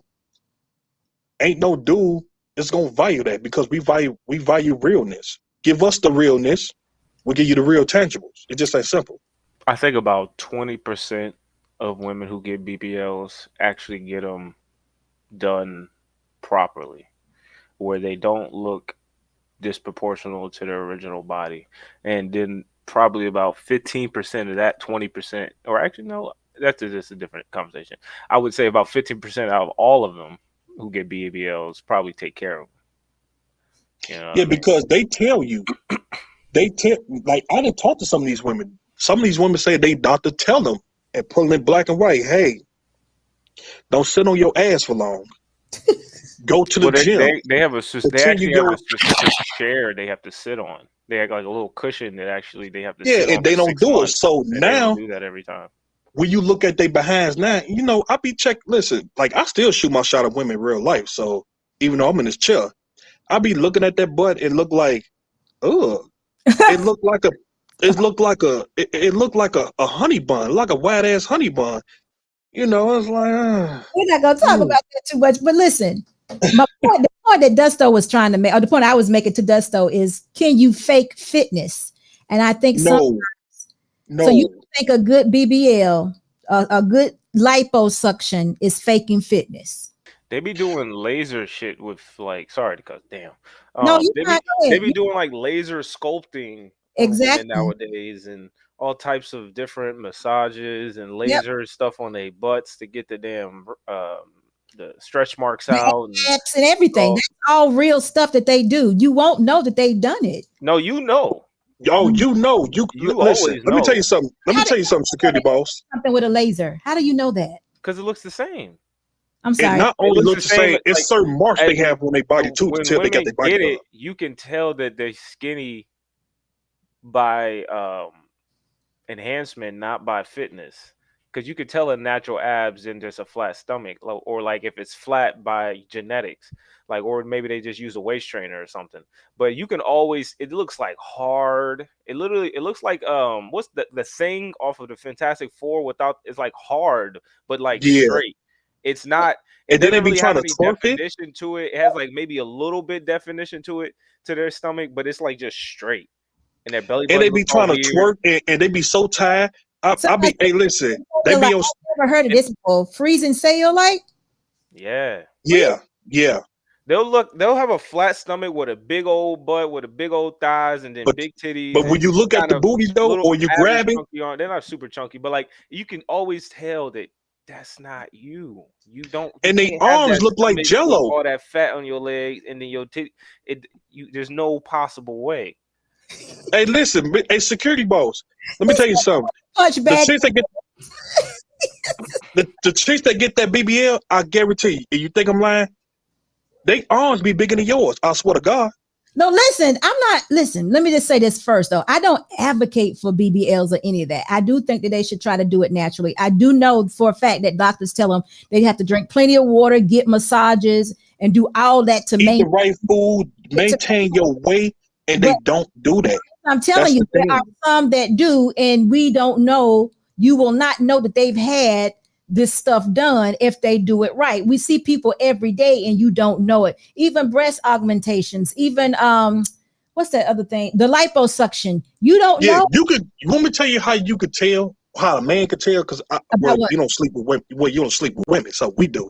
But it's certain marks on them to tell that they got a surgery. I got you. Oh, okay, yeah, something like that. But I'm talking about the external. Yes, sir.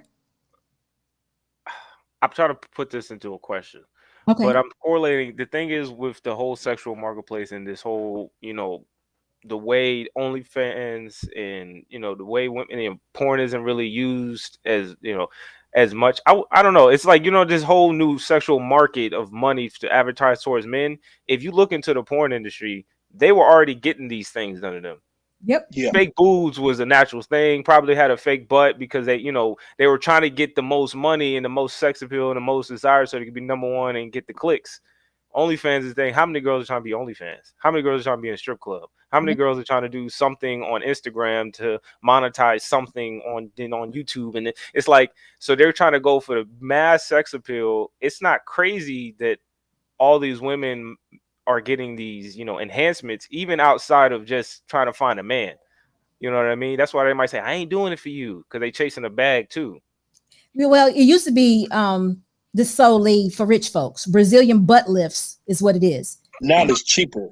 And what happens is, but now it's cheaper, and a lot of people dying from it. That's another thing that's not talked about. In these other countries, you'll go to Colombia, get it for $3,500. I say $3,500, and now they got into the state now because it's a bigger market for it. You know what group of women used to get that shit real heavy? And nurses be doing it for like $1,000. Hard. Wait a minute. What did you say? Nurses be doing it for like $1,000 in their basement. Listen, wait a minute. Hold on for a minute. Hey, sports guru, how are you? How you doing? Now let's slow down, because you just said some nurses be doing it in their basement for $1,000.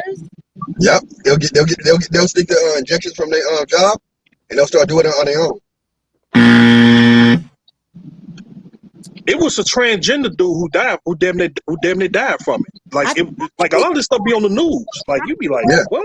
I think he has died now. He got in prison. I think he's died now. You know what I'm talking about, right? They had the real big old. Oh yeah, and the mortality rate of these BBLs is crazy. Isn't it like 40 to 60% or something like that? It's a very high death rate. I don't know. I mean, I'm just saying that women are doing that instead of exercising. And like you said, Sway, they're trying to do that to make money. It's not anything new. It's just that the way they're doing it now is more like a production situation. As many people. Now, like for me, like I go to the gym, right? Because I only got 25% of my body that I can work on. Like I don't see a group of sisters going to the gym at one time. Like, hey, let's all get together and go to the gym. So it's like they come up with the excuses. Well, my medical condition, and it's only like a very small percentage, of people who's overweight that have a health condition. I'll be like, hey, I have a health condition. I'm a paraplegic, but I still go in there and mess with that ad and learn how to climb myself up and down the stairs and stuff like that. Like you could actually do it. So wait a minute. What medical condition will keep you from exercise? I mean, let me say this right. What do they say? What kind of medical condition did keep them from the gym? PCS. How you PC? How you PC? PDSO? Dang, I can't get it out. You know how the women have a little facial hair? Oh, or they flake and fluctuate. Oh, what's they call that? You would know, security while you're a woman. So I don't know that. I've never heard of that. It's when it's like a condition women have, where like sometimes they grow more hair, so like they'll have like mustaches or like beards. Yeah, they call it, and they weight fluctuate. Well, why can't they exercise though? That's what I'm saying, because I was dealing with a woman like that who had that diagnosis. And she would make up excuses. She would make up excuses why she can't exercise, and I'll tell her like, so if you do, just because you have that condition, that don't mean that you can't. That don't mean you can't exercise. I say it's women in wheelchairs that still exercise and they can't feel nothing. Correlation. Okay, polycystic ovarian syndrome. Polycystic ovarian syndrome. Yeah, POS. That's somebody got it right. Yeah, POS, PCOS. Yeah, that's what it's called. I don't know about that. But anyway, all you gotta do is take a walk for 20 minutes a day. I think that's your. I tell you what, you talk to everybody. I want to be this. Sports Guru, your car feedback is picking up. So, all right, I'll try to log off. I'll come back later. Okay, thank you. So, Sway, what would you have to say? Did your parents, father or mother, did they teach you anything about relationships? And if anything, did you bring it to your current relationship? I feel like I mean, they didn't really teach me anything about relationships. I feel like they taught me what to do in a sense of like wrapping it up if you have sex. Or, my mom basically, don't be hanging out with these fast ass women or whatever type of thing. But my dad, I feel like he didn't really say anything. Um, if I think about it, it probably because I didn't really date in high school or in middle school or none of that. So it's not like it was a time and a good moment to bring up what to do or what to look for, of that nature. But I guess more so now since he moved, we actually live in a state now. My first girlfriend as an adult, I don't think he was in the same state, so he didn't really give me any advice. And now he's in the same state of my current girlfriend, so he has given me somewhat advice on that. I think the biggest thing I guess picked up on was, the family aspect. You got to be wary of her family because her family is, whatever problems going on there is probably going to be your problems too. Their attitudes, their energy, their issues, whatever it is probably also going to fall back on you. So if you can't deal, with her family, then that's something to think about. And all that, situation. And I guess also take it slow. He doesn't want me to rush into anything and just, take my time because I guess he does understand that I'm 23. My like life situation of I'm still building, and I guess he wants me to keep my priorities straight and not deviate off of my game plan. So he told me to take my time and don't rush anything and don't just wipe up, basically any woman. And yeah, I mean, he hasn't really given me advice. I think I probably give him more advice than he gives me, just because I'm so observant and I take in knowledge from other people, and Yeah. I don't just like regurgitate it to other people, but I always like take it in, think about it, and diagnose it, and come to my own conclusion about how I feel about it, and then I give my information. So one of my things is about relationships is I'm pretty honest. I'm honest through and through. Like what I say is pretty congruent to what I do and what I mean. So, sometimes I'm joking. I'm a joking person, but if I'm serious and like I'm actually having a serious conversation to you, or I don't see the reason to lie. Like there's no reason for me to lie. If maybe if I'm joking, you can see that as a lie. But outside of joking, I don't really lie about anything. If I'm saying I'm going to be somewhere, that's where I'm going to be. If I'm saying I'm doing something, that's what I'm doing. If I say, I'm pretty, so there's no problems with that, with my girl. If she ever says like, has an argument, I say, why would I lie? She's like, I don't know. And then gives up on the argument because I don't lie. She knows I don't have to lie to her. I don't need to lie. I think it's more of a headache to lie to someone than it is to like, just tell them the truth. Like I think I understood that when I was in 11th grade. I brought this story up before. I stopped lying about homework. You know what? Having Like integrity. my dad asked me if I did my homework, I would just say no. Sorry. If my dad asked me if I did my homework, I would just say no. Like it wasn't like, yeah, and then I would do it. I was just like, nah, I didn't do it. And then I would do it. Having integrity is an outstanding trait, personality trait. Having integrity, you will go so far. So never give that up. Never give that up. That you will have very good relationships. Your wife will have no problem trusting or following you as long as you continue to exhibit integrity. You have no problems. Yeah. Me and my dad, now we talk about our issues with I guess the commonalities of dealing with women. We've gotten to that point now. We never had that growing up. Like I said, I'd never had a girlfriend.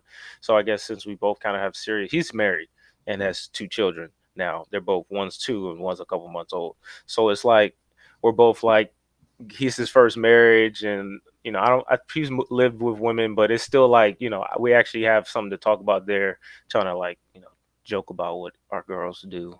That's kind of funny but annoying at the same time. Yeah, you need to Sway. We don't talk about that much here. We talk about accountability a lot, but integrity is one that I think it kind of supersedes, although they go hand in hand. If you're a man that do what you say and say what you do, you won't have problems. I mean, it's because either I'm going to like it or I don't. You understand what I mean? It doesn't matter. And I did that from the jump too. So it wasn't any confusions, down the road, like on how we felt about certain things or expectations. I was very intentional. I was like, all right, if I'm actually going to see this through and try to make a relationship out of this, because I had no intentions of getting into a relationship until I was 30. But I was like, all right, this seems right. She's a good one. I know her. I've met her before. I've known her for three years. I worked with her for a year. So I'm like, all right. So I was just upfront with her. It was a rapport before, so it wasn't like, the way I talked or my tone or, was anything new to her. So, but just the information I was giving to her, she absorbed it on the chest. I can say that the best. Ooh, I like that. So let me ask you a question though, because I had this question one time before. What is the deciding factor to move that relationship to the next part of life? I think it's how on page you guys are about what you want out of your life at the moment and where you see things going. I think, like I said, I'm very intentional. So I have put like an age time frame or marriage and kids, and I have a career of development. So that's already on the timeline. She's gonna start her career in development. So it's like, as long as we're on the same page of where we're going and our beliefs and our ideology, and they don't conflict with each other too much, I think we're on, you just got to keep moving with life, take step by step. You guys gain trust, you gain familiarity over the years. Like, we're almost at a year in September, and if we just talked about it today and it felt like it flew by. So I'm just saying, like, as you get comfortable with each other, and the sense of doubt of like, is he going to leave me, or does he still love me, or whatever? Yeah, it all that? I know. So it's like, as that slowly just fades away and you're not thinking about that anymore, your priorities get even more stern on what you want out of life. So I think as long as we're congruent on that, I mean, there's no reason to hold back and move forward. Absolutely. So let's hold on for one moment. Kevin C., hello, how are you? And thank you so much for your $120 Honduran dollars. Let's see, Kevin says, grew up as a ward of the state. Oh, didn't learn much about male-female relationships. But as a married father of four, I put my kids up on game. He put his kids up on game. I like that. I got to hear what this game is sometime. But guess what? You get the money line. Money line, I'ma run it every time. Give me mine, going up, need no decline. Money line, I'ma run it every time. Give me mine, going up, need no decline. Yeah, yeah. H&L 120. It's he lives in Honduras. And I'm assuming that equals up to at least $10. I don't know. We have to Google the actual percentage per dollar. That might have been $2, but it was red, so it might have been 50. I have no idea. It doesn't. It might have been. Well, I don't know. I don't know exactly how they do. Because it changes colors based off of the amount. So I think red is 50 or higher than 20. So I think 10 is yellow. Because I've super chatted enough times. So. Okay, so I think like blues are like the dollars amount. I don't know. Then you got green, and then you have yellow, and then I don't even know from there. Who knows? But you know more than I do. But let's see. So my question is, I want to know from you, Sway. Do you think you'll get to? No, I better not ask that question. Don't worry about it. I don't want to put you on the spot. She may be looking. She's not looking. Okay, so then when you think you're gonna marry this girl?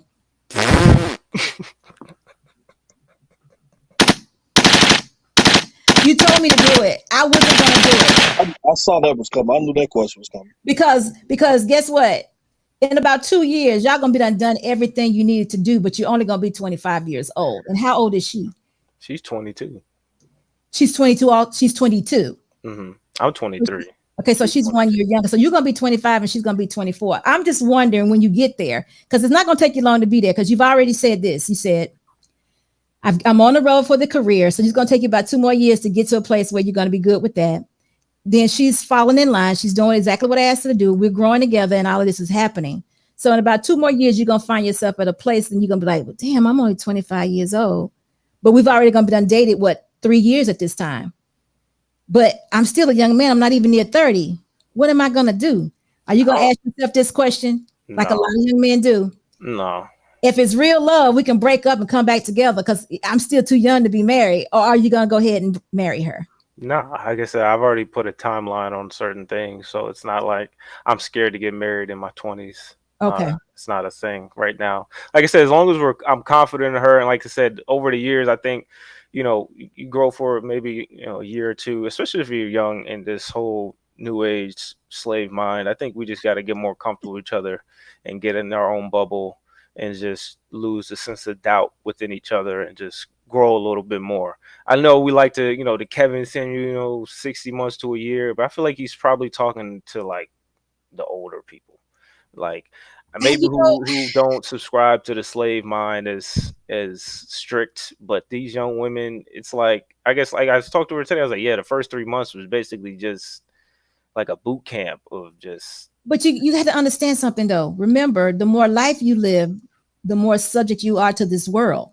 For women, for men, it's more life you live, the better off that you get, right? Yeah. You are in control of this situation and you're seeing how it's going. You've been very intentional. I've heard so many men say this. I should have married that girl, but I was so young. So I took a break. and I thought, we was going to come back together, but then life took them separate directions. But then they did come back. Not necessarily came back. They saw each other at another time, but she was doing something else. And then I said that too. Not I should have married her. I said it was a young lady I was dating in high school. I'm talking about she wasn't no street girl. She was she was into the church real young. She's still into the church real heavy now. And at that time, that's when I took a different direction. And she told me straight up. She sat me down one day. She had me come to her house, sat me down one day and say, hey, listen, I appreciate everything you do for me. I love you as a person, but I can't do this. She knew some of my business, but I never told her what was going on out there in the streets. I never told her that because that ain't your place. You know what I'm saying? So she like, hey, I can't get down with this. I respect her for that. Cause she set me down. She like, hey, she said, I love you as a person. I respect everything you done for me. I love your confidence. Her family still love me to this day. She like, hey, how you make your money? I can't get down with that. And I respect her to this day. Like now, she like me and her, we still cool. She still called to check up on me. She just went through a divorce. She ain't got no kids. And she was like, man, I made some mistakes in my marriage. She was like, but the guy who I was married to, he was nothing like you. I said, what you mean? He was nothing like me. Like what that was supposed to mean? Like he wasn't dedicated, putting his best foot forward, and I just know that relationships sometimes look funny, and I've heard so many men have said that. I even heard a man only one man has commented one day. He was like, you know what, SB, you make me feel like I made a mistake. And I said, why? Now I heard my father say this about a woman. Let me say, he said I made him feel like he made a mistake because he didn't marry the woman that he loved per se. He married the woman that per se checked all the boxes. So he came to me and he said, you made me feel like I made a mistake. Because some people listen to this. Some people, I didn't mind having the ups and downs in my relationship with my husband. I think that brought us closer together. I think that made our relationship more genuine. I just believe that we were supposed to build together. That's what I believe. Now, a lot of times in these times that we're in now, people are not interested in that. So, for me, I'm thinking if you're not interested in building together and having together, what is actually going to hold you together? I did a post based on that. I did a post based on that. And this young man said this to me. He was like, you made me feel like I made a big mistake. I was like, I'm so sorry. But he was like, I hate to say this, but I think I married the wrong woman. I have a question though. I hear a lot. What do you define as love? Well, for me, love is what my husband has for me. For me, I'm supposed to submit and respect him. And the love that we're talking about is the love that is respectable, has patience. It's not that emotional love. I mean, we get mad at each other here and there. It's not that good feeling all the time. I have to like this man. He has to like me. We have to want to be together forever. You want a woman. Well, I would think men want a woman that would be homeless with them, not a woman that when you go homeless, she leave you. But see, nowadays people don't talk about, well, when you hear about struggle love, they be like, ain't nobody down for that struggle love. But see, nobody knows when you might have to struggle. There may be a struggle in all love. It's the reason why I asked. It's the reason why I asked you that. I had this conversation this weekend with my family, and and I gave them my thing. I said, man, listen, I too much don't believe in no love. I'm gonna be honest with you. And of course, my mom and of course my OG was like, man, what you mean by that? And I had to break that down. If you ask most people define love, everybody has a different definition for it. There's no one definition for it. Let me tell you this, Kevin. Give me a wave for you. Give me a wave in the background. Thank you. Far as love goes, see, D Dan, my husband and I based our relationship on godly principles. So when we talk about love, we're talking about the love that that's in marriage, or that God says He has for me. Yeah, right. I understand that. That's why I was asking you. It was the reason why I asked you that, because it's a lot of misconception about love, especially when you're dealing with relationships, because love could be objective. Love is defined as a feeling, and feelings come and go, but mutual benefits and principles don't go nowhere. They last a lifetime. Exactly. So but principle and foundation, but a lot of times people don't talk about that when they go into relationships. So what I said that to my family this weekend, I was saying that I don't make decisions based off emotions. Right. Anger is part of emotions. You know what I'm saying? I make my decisions based on logic, based on principle, based on foundation. Right. I say it's a lot of people it's a lot of our people, in particular, a lot of our older people, base their marriage based on love. I say marriage ain't about love. It's a bit. First of all, it's a business license. You know what I'm saying? That's the first thing first. I don't agree with that. How come you don't agree with it? Okay, let me tell you why it's a business license. Okay. You have to go to the state and you have to sign something in black and white, right? You mean a piece of paper? Mm-hmm. Does you do that because you're obeying the laws of the land? That has nothing to do with your actual marriage that you have. It's still a business. Anytime you have to sign some papers, it's a business. No, but that has nothing. Whether you want to go with it or not. That has nothing to do with the marriage or the covenant or the commitment that you've taken to be married. I'm not talking about the marriage or the covenant. I'm talking about if you have to sign a piece of paper, it's a business. Well, see, I don't know. Different. I just think that's the law. Who said it was a business? It is a business. If you look at the marriage license, they tell you it's a business. If you have to sign papers and get a license, anytime you got to get a license for something, it's a business. No, no. You drive a car. I mean, it is a contract, SB. It's a contract. Contract, but that's not necessarily a business. It is a business contract. Why would you want? Okay, you own a business, right? If people ran their marriage like a business, understand that it's a contract and they should treat it like such. No. Do you think they would have more successful outcomes than not? No, I think people actually do that. And I think that's the concept that people have. That's why it doesn't work. You don't think more people base their marriages off of love and don't think marriage is about love and happiness and feelings? No, I think people base their marriages off of business and agreements. That has no foundation to it. That's why they crumble. It has a big foundation. No foundation. Let me flip that. No, I think you got that backwards. Most people base their marriage based on love. Based on love, it don't work because love is a feeling. It comes and goes. Now, have you heard? Now you older than me, SB, right? Hold on for a minute. Scam likely said, "What? My marriage is a business." that you scam likely SB, you say yourself that marriage is a business. I don't think marriage is a business. Now, No. now, have you heard this term? Now, SB, let me ask you this. Now, you from the old school. Have you heard this term, love don't pay no bills? Yeah. Yeah, okay, all right. Have you heard this term called you can love somebody from a distance? Yeah, but why are we talking about love? I think a marriage, well, see, this is me. A true marriage is based on commitment and covenant to Christ, God, the Father. That's what I think.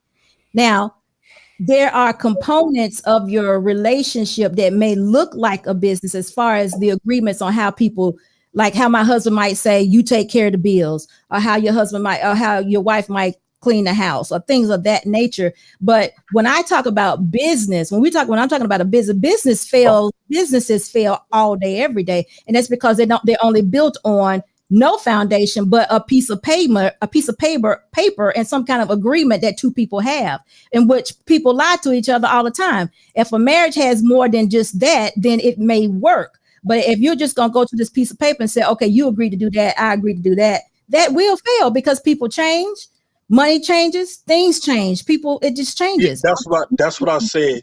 That's what I said when it comes to, of course I'm not married. That's what I'm saying. Like, what people, most of the successful marriage that I have seen that's in my family, it's always built on some type of foundation, some type of personal interest, right? Some type of commitment, some type of legacy.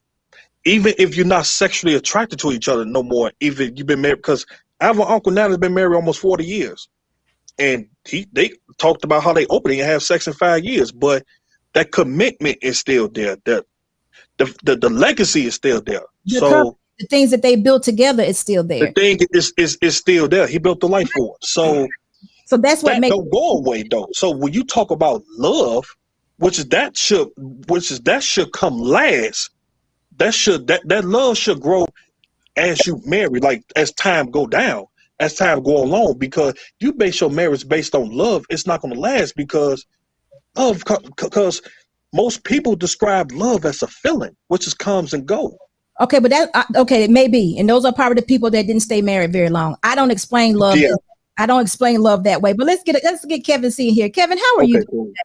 Hey, how you guys doing? I'm on a new device, so I was just trying to get the lighting right. You guys got me good?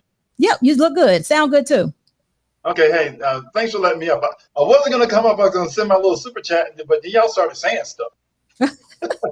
Saying stuff, okay.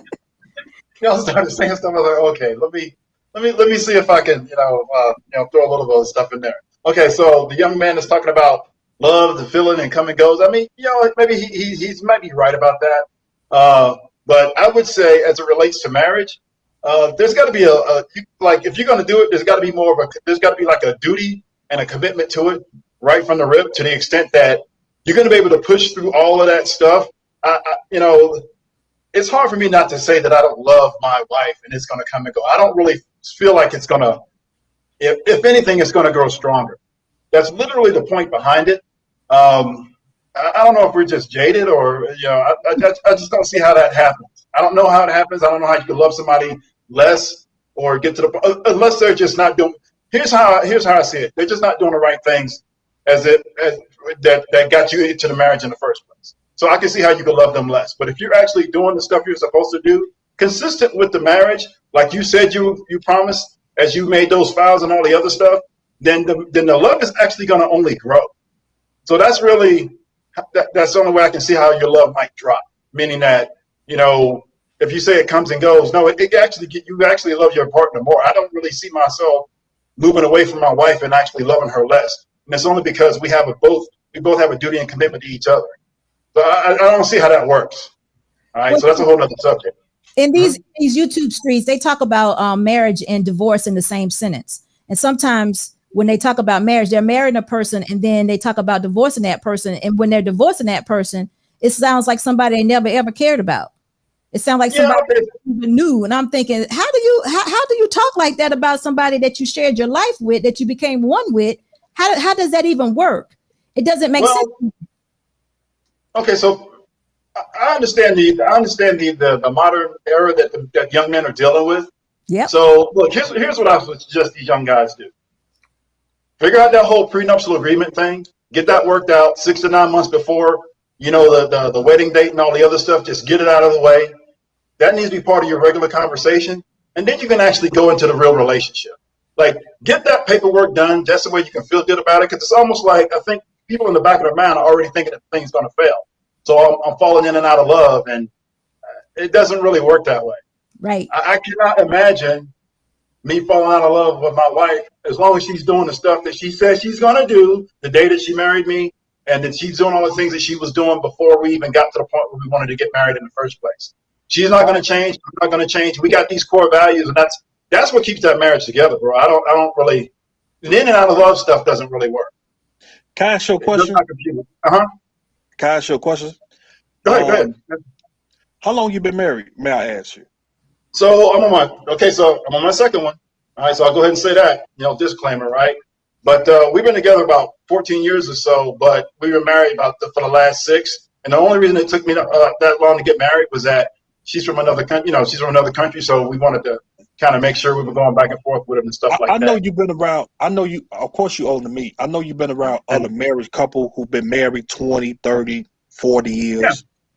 Yeah. Now, have you heard marriage couples? I'm not saying that you be in their business, but you know how you listen to people talk. Mm-hmm. Have you heard marriage couples say, hey, well, me and my spouse, we ain't have sex in 4-5 years, not because of a medical condition, but it's kind of like I'm not attracted to that person anymore, but we still got a commitment, and I'm gonna make my lifetime commitment to this person? I've heard of something similar to that, but not quite like that. But it's usually related to just physical inability to perform. That's generally what it's related to. So I'm gonna work on until the wheels fall off, and then I'm gonna do what I can do until it stops working, whatever that is. But I think every man think that way. All of us move that way. Now, but I don't expect my wife to go anywhere though. She's still gonna be here. Yep. Yeah, so that's gonna go.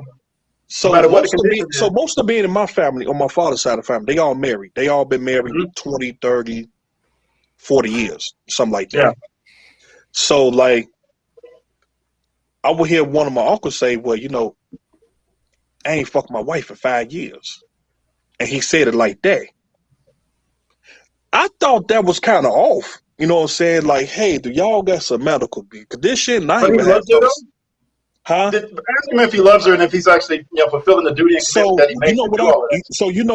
So for what he told me and for what because he don't really so from what I comprehend from what I took from it and other people in my family we took from it that he's not sexually attracted to her. Is your uncle overweight? Of course, yeah. So she wasn't always, huh? I said, is your uncle overweight? I won't say he's overweight, but he's a very big dude. All the men in my family 6'4", 6'5", 6'6". His wife is overweight. Okay, so that's a possibility. I mean, so I asked him I never, probably like 50 something, ain't he? My uncle almost 60. Does he your have? Uncle is 60. How old is your aunt? 53. Does he have the ability to have sex? Does your uncle have the ability to have sex? Yeah, I gave him a whole thing of Viagra pills once when I first got paralyzed. So I gave him the most. What you're saying is And how many cousins you got by her? Oh, it's a gang of us. By her, by your uncle and your aunt. This overweight. Oh, so my uncle got 2 kids. He got one by his wife and the oldest one from a previous relationship. But they've been together. So the woman that's overweight that he's not sexually attracted to, she only had 1 kid? Yeah. Okay. So when me and him was talking, because I talked to him one-on-one as when he brought it up to the whole family, I'm like, a lot of the people in the family looked at it kind of strange, and I asked him I say, hey, uncle, let me ask you something. Keep it 100 with me. I said, are you sexually attracted to her? Because this is what I'm picking up now. Because I could observe and pay attention to everything. He basically told me no. He's like, I don't get aroused around her. I said, I never stepped out of my marriage. I just don't get aroused around her. But I'm not gonna leave her though either. Okay. All right. So he's there for the duty and the commitment. Yeah, and he's the And deacon I'm of sure the he church. loves her He too. became a deacon of the church now, so he it's to him. It's about the principle and the legacy and the foundation and all that, because he don't believe in divorce. So Wait a minute, though. Do you know if he's discussed this with his wife and there's something they can do about it? Because that's an important part of marriage.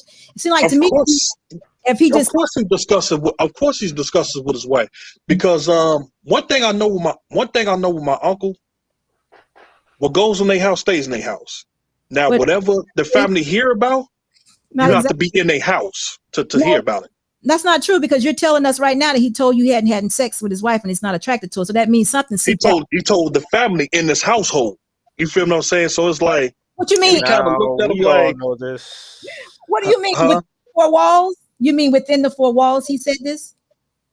Yeah, and I'm thinking, and he was drinking and stuff like that. But a drunk person speaks a sober mind, so I don't believe in the alcohol or whatever. And I asked him this week, got sober, like, do you got some medical issue going on, or He said no, right? Well, he got gout in his big toe. That's about it. But he said he can still perform. What I'm saying to you, if he was telling this much, I'm sure he probably discussed with you how rebellious his wife was about losing weight and becoming more appealing for him. Is that what he said? So one day, we all go to his house. All the family always go there, and he was like, he sounded frustrated, and his wife was sitting there. We don't say nothing because that's none of nobody's business. What they do in their marriage. He was like, man, he be asked her to put certain clothes on. She don't do it, or can you wear your natural hair like you used to when I first met you? Oh, okay. Yeah. So Okay. now Yeah. I started paying attention to it. So it's like, okay, I see what it's going, but I'm young, so I pay attention. I observe everything. I soak everything up. So it's like, okay. So let me ask you a question, then we're gonna be done with that. Yeah. Okay. So is she having sex with someone? No. She. What? All her friends and her family. You're saying that he's saying that his uncle's not having sex. So that typically the thought would be that the woman's not having sex either. But are we saying that she's punishing him in some way, or he kind of alluded that he's got weave and? You know what? I think he ain't I seriously believe. Well, first of all, and then he ain't stepping out. And then now my uncle. Everybody getting no strange. Knows each other. Everybody got the same friend. Everybody got the same friends. Everybody. He said, "Uncle, the same people." Nobody. I know the bare minimum out. For a man. At the bare minimum, most men ain't gonna do this, but at the bare minimum, if he ain't getting no strange, she ain't getting no strange. Most of the time, she ain't getting no strange, regardless. He might get some, but if it is very, I don't know the cases where they just let the wife pipe whoever they want. But look, and then here's the thing, though, Sway. I asked him. I say, oh, look, keep it 100 with me. I say, have you ever stepped out in your marriage? He say, nephew. He say, nephew. I'm gonna tell you something. Once I got married, I take that serious. I never stepped out. He said, now I might talk shit and flirt or whatever. He said, I never stepped out sexually outside of my marriage. I don't play that. Okay, well, why they not trying to fix this little problem they have then? So so that's what I'm saying. He's not sexually attracted to her. I think you know what I believe. I believe it's the way. Relationships or 60-years who ain't piping out here no more. And they just living life. Wait a minute. Hold on. You say 60-years are not having sex anymore? I said there's a lot of them who've been in marriages for 30 years. 30, 40 years. They ain't having sex no more. They probably not attracted to their wives. I heard a lot of dudes say this. A lot of older cats say this. Hey, don't ever forget me. Please remember me. And when you get 60 years old, I need for me to pop up in your mind and be like, security boss, I'm still having sex. When you get 60, I want you to hold on till you get 60. Don't ever forget me, please. Because when you get 60, if you take care of yourself, you're going to still be having sex. There's no reason why you can't. Yeah, I'm not that far from 60. And I fully expect to be having sex. Wait a minute. Women can have sex longer than y'all have. What? Oh, my God. Look, I'm not saying that, security boss, but what I'm saying is... What do you mean by longer? I want to know what you mean. Can receive a whole lot longer than a man can give. Oh, you talking about during it, or you talking about like 60 when I it's know, because 60 I or done laid 80? down some older chicks, so I know. A woman can Y'all get freaky as y'all get older. receive a Till what, she 90? Sexual pleasure, long, yeah, I got it. Until she 90? I mean, I don't think a woman gonna be wanting to receive at 90, but what I'm saying to you, at 60 years old, if you take care of yourself, there will be nothing wrong for you to have normal good sex. It's not, you should sway. Come on, at 60, y'all are really missing it. If They might have it like once a week. Last question. So when do you think your time limit is up? For who? For men. Well, okay, let me tell y'all about my situation. 85. I'm gonna be open. 85. Look, I'm gonna be honest about my situation. I'm not sexually active because I'm a paraplegic, right? Yes. What the fuck? I can't. I'm tell you paralyzed. You're paralyzed. No, you are. Yeah, I'm paralyzed. You know that? I didn't know that. You are. So he said that. Yeah, so I'm paralyzed. So I'm completely paralyzed from the chest down. So I can't feel nothing from the chest down. I can't even feel my manhood. It is what it is. Bro, this is my first time hearing this, but that's actually kind of fucked up. I didn't know that. So look, the only way. So they give me different products for me to try to get working, right? Now the Viagra, I was so paranoid, then they had a heart attack. I'm not never popping no Viagra ever again. I'm gonna be 100 with you. So now my doctors prescribed me with a shot. It go in the vein for me to stand up to get the muscle flowing because I don't have no muscle below my injury because I'm a complete paraplegic. Now some people who paralyzed can feel they lit because they not fully paralyzed. I'm fully paralyzed from the chest down. I still had a bullet stuck in my spinal cord. Oh, So I tried the shot before. You know, the chick who I was with, the chick who I was, dealing with at the time when I first got paralyzed. It actually stood up, but once the intercourse was coming in, she enjoyed it, and I didn't. Oh, wow. It's because I don't have the feeling.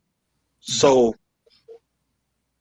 that's the truth. That's a hard pill for me to swallow, but hey, that's part of the game. That's reality. I don't, Dan, how old are you? I'm 30. Oh my gosh, Dan. Dan, I hate to hear that for you. I'm sorry to hear that. I didn't know the details. I knew you were in a chair, but I didn't know. How long you been living with this? 3.5. I was 26 when I got paralyzed.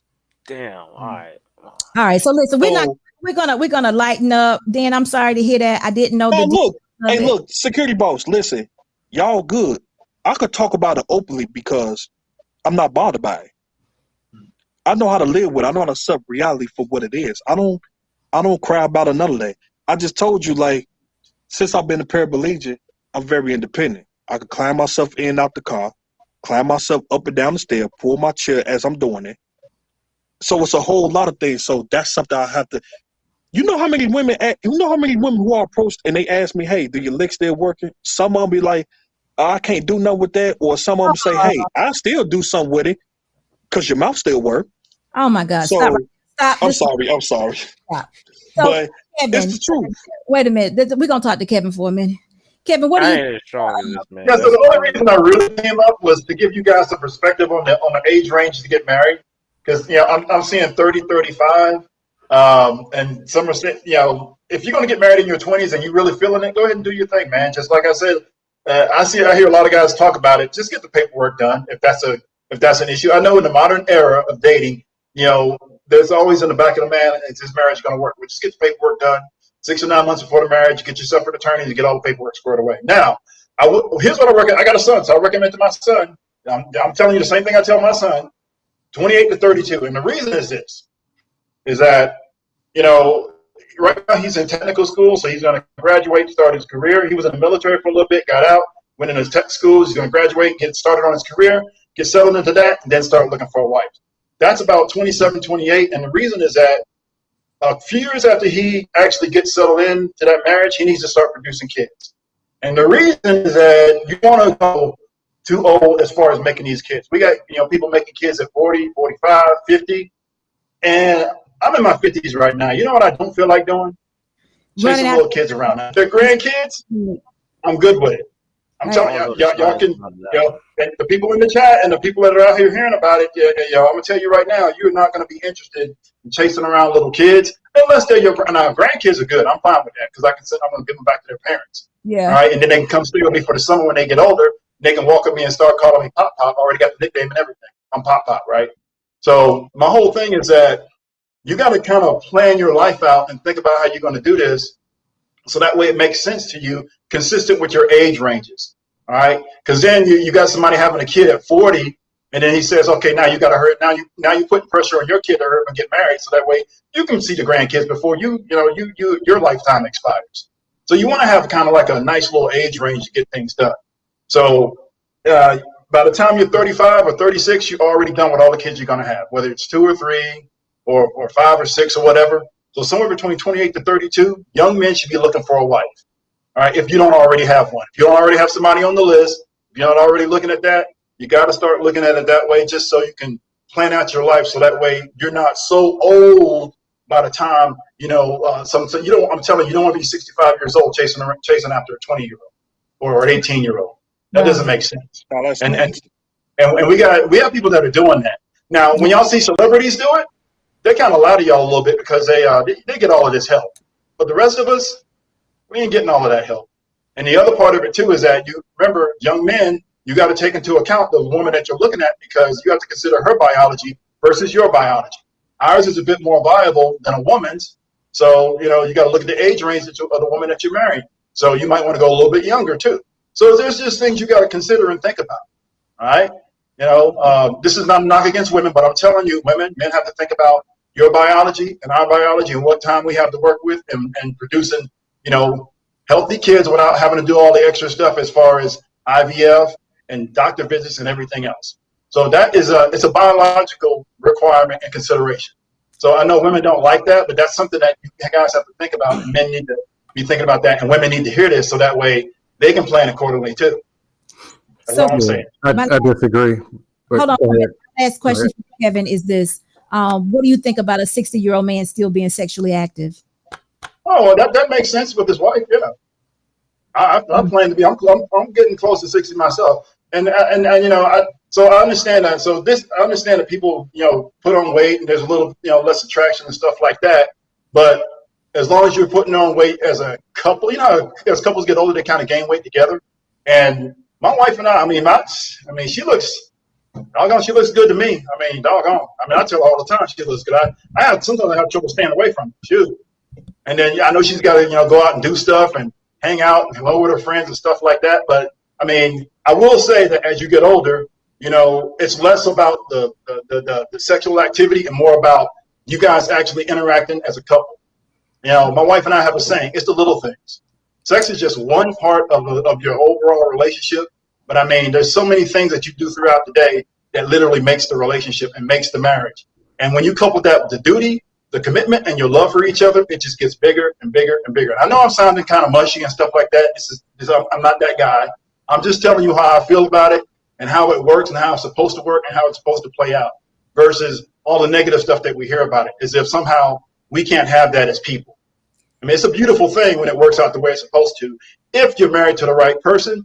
And that's why I say this is one of the things I learned from my first marriage. No shot against my ex-wife, but I learned that I wasn't as compatible as I should have been, and that's just because I didn't have a guidepost or nobody to really teach me. I'm not making excuses. All I'm saying is that was a mistake that I made, is that we just weren't as compatible as I thought we were.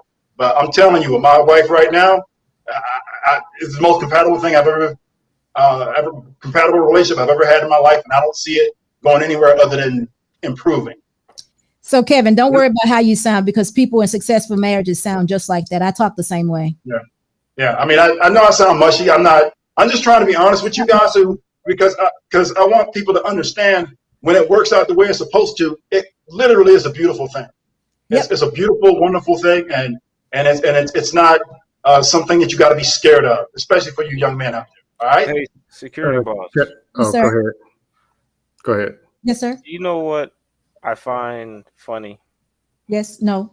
Everyone gives me pushback or asks me, when are you marrying her? you've been with her long enough, or when is it, or you're playing her, or in the comments, you guys don't say that, but it's like, oh, you gonna waste her time, or he getting free milk, or whatever the hell. But Cheeky been talking to the girl for 5 years. He don't get pushback. Cheeky been talking. Oh, really? At least he's known her for 5 years. He known this is college.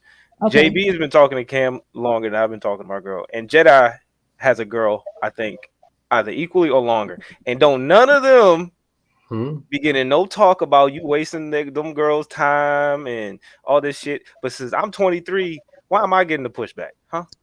I just gotta know. Okay, so I didn't give you any pushback, so I don't know if I can answer this correctly, but you seem to be more intending on settling. Let's just say it this way. You seemed a lot more settled than those other guys that you mentioned. Far as, what does that mean? You seem more settled, like in career-wise, as far as you're speaking on it, as far as what you're doing in life. You just seem like that guy that needs to be, that's moving towards marriage. As far as now, Cheeky does too, but I didn't know he had been dating his young lady for 5 years, so I don't know about that. Well, he's known her for 5 years. I don't know if he dated for 5. Okay, so the last time I talked to Cheeky or had any kind of conversation with Cheeky, this young lady they were kind of on the outs. So I didn't see their relationship being as solid as what you and your lady, how you speak about your young lady. The last time I heard anything from Cheeky, their relationship wasn't as solid as the way I hear you speak about you being in your relationship. So I get it. So since I speak so positively about my girl, you guys are wondering what's the holdup. No, I didn't ask for hold up. I said to you exactly that I've been in a situation like what you were in, where you were very young and you had all this time ahead of you, but you were like, gosh, this person is cool. This is good. This is like hitting all the right, elements, but I'm only 19. This is just an example, not talking about you particularly, but I'm only 19. I can't date them for the next 10 years. So what am I going to do? So that was my question to you, basically. That was my question to you, because that's happened to a lot of men. They don't take in consideration that they may be a little socially immature, or she may be socially immature. All they know is that everything is working very well now, and they have this woman here, and a lot of times they do break up. And then when they break up, a lot of times they ask themselves later on, I think I lost the right one. Or I even heard that even Kevin Samuels might even say sometime, I've heard him say to women, why didn't you marry her? Or why didn't you marry him? And he's referencing that woman or that man that you had that long-term relationship with in college or right after college, that you might have had a baby with, if it was a woman, that you let go because you felt like I just wasn't ready. But you did all these things with this person and you just wasn't ready. What does that actually mean? So that was my question to you, but I'm not putting any pressure on you. Now, who else did you mention? JB. Well, I guess Jedi is single now. Oh. I didn't know that. Huh? I said, I guess Jedi is single now. I didn't know that. Oh, okay. The last time I talked to Jedi, he didn't have a girlfriend either. But Cam and JB should be getting married soon too.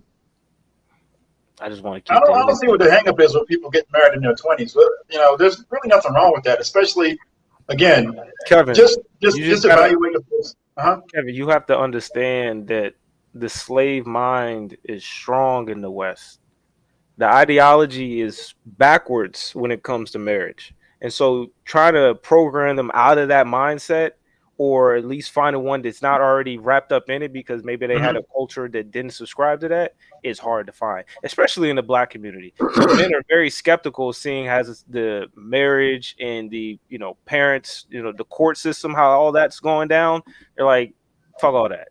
We're not going to do it, or we're going to at least check all our bases where we get a girl that is built in the right culture, and then probably a prenup, or they're going to go through a bunch of so the young guys aren't about to do that. They don't have the money to afford a lawyer. They ain't got the time and energy because they got to worry about themselves. They ain't got the finance. Like, it's just. Well, then what should you be doing if you don't have the money to actually settle down and do all the right things as far as a husband? Well, this is what I'm telling you. I'm not saying this is how I'm moving. I'm telling you this is how they're thinking in their brain when they're hearing and they're out here dating and out here figuring out their life. They're not even thinking that it's an option right now because of, one, the women want a certain level of finance, and two, they're scared of marriage. So that's what's going through their brain. So both of those are not helping them want to get married at a young age.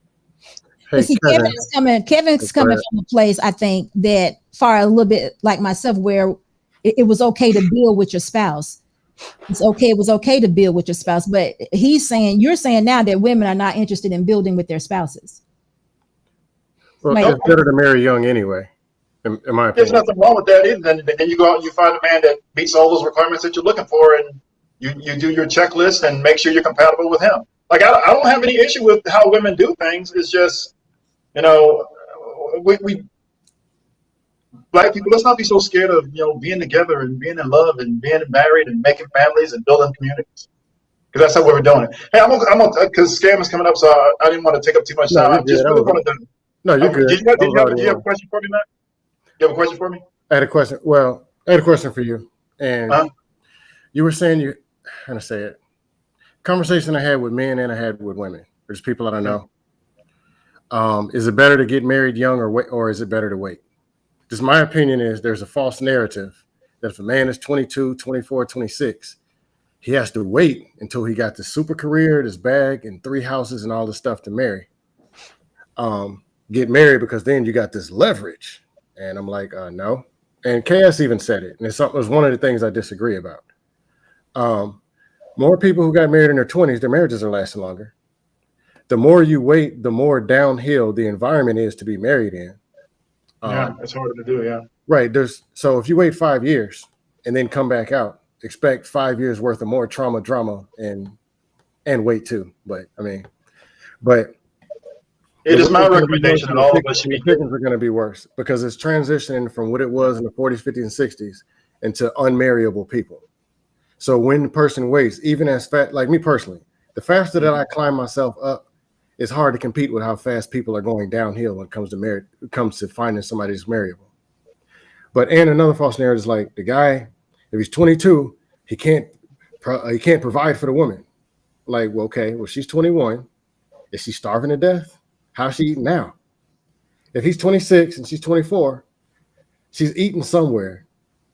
Can they get a 1-bedroom apartment and live together? He doesn't have to have all this stuff. That's exactly what I did. She's willing to rock with you when you ain't got nothing.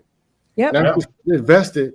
She's younger and she's trainable, more willing to work with you when you ain't got nothing. So you don't have to ask that question about what happens when the money gets there.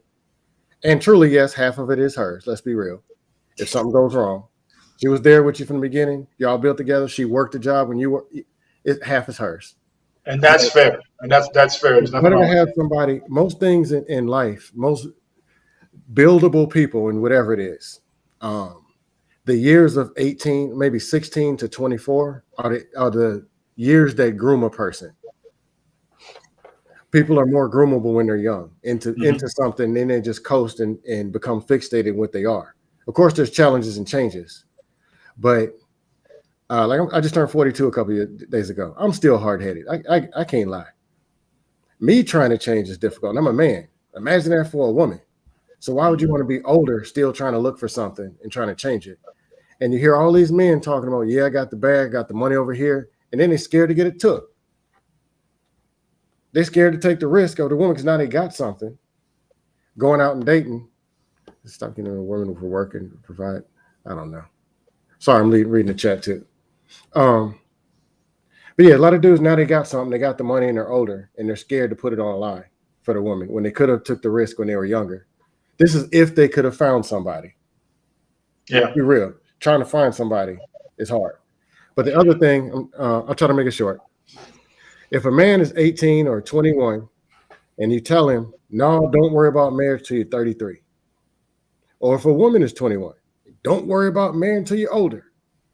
What are they going to be doing in those 10 years? They're going to be dating. But the men, you've already eliminated the wives because you said you're not going to marry. So you're not dealing with the wives. So what type of woman are you dealing with for the next 10 years? Bust downs and whatever. That comes with a price. Women especially. You're 21 and you said you're not going to marry till you're 29. What are you going to be doing for those 8 years to prepare yourself to be a spouse? Running the streets, getting bent over, tossed around, stroked. All of a sudden, it ain't no good men out here. I've seen this repeatedly. That's all I got. Yeah. And I don't know everything. I'm still single, so I can't sit here and speak like I'm the know-it-all. But I've seen this part.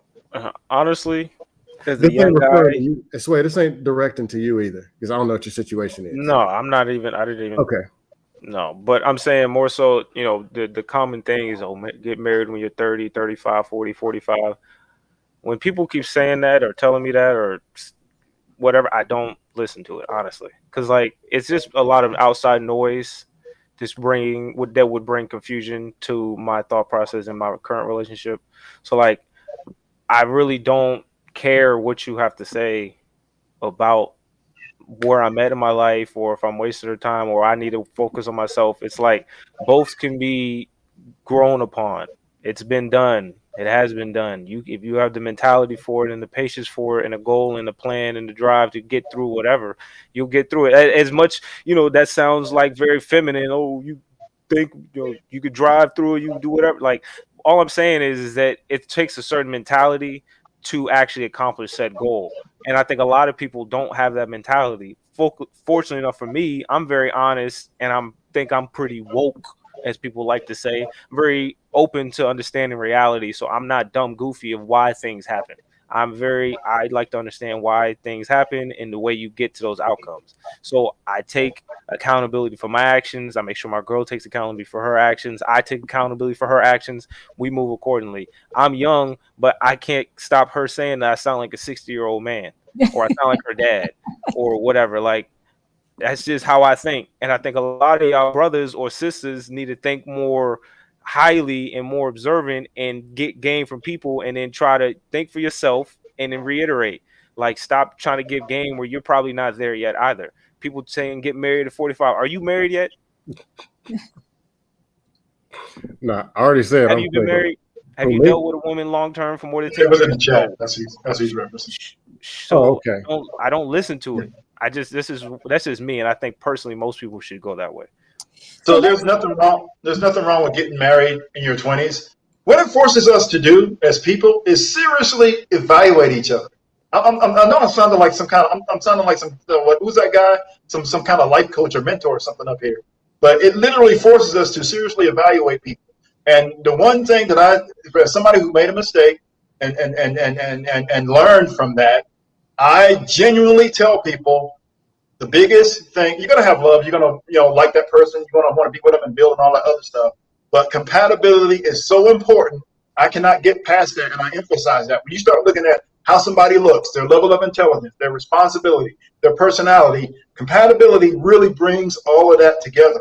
And that's really, as far as I'm concerned, what's holding, our marriage together. Not only that, but the duty and commitment that we both share to make this thing work.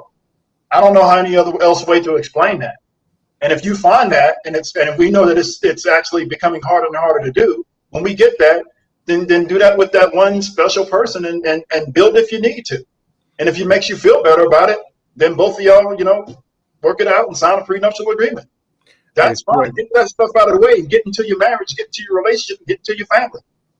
Hey, Sway, shout out to you for not overdosing on YouTube talking points. Yeah. He is holding firm.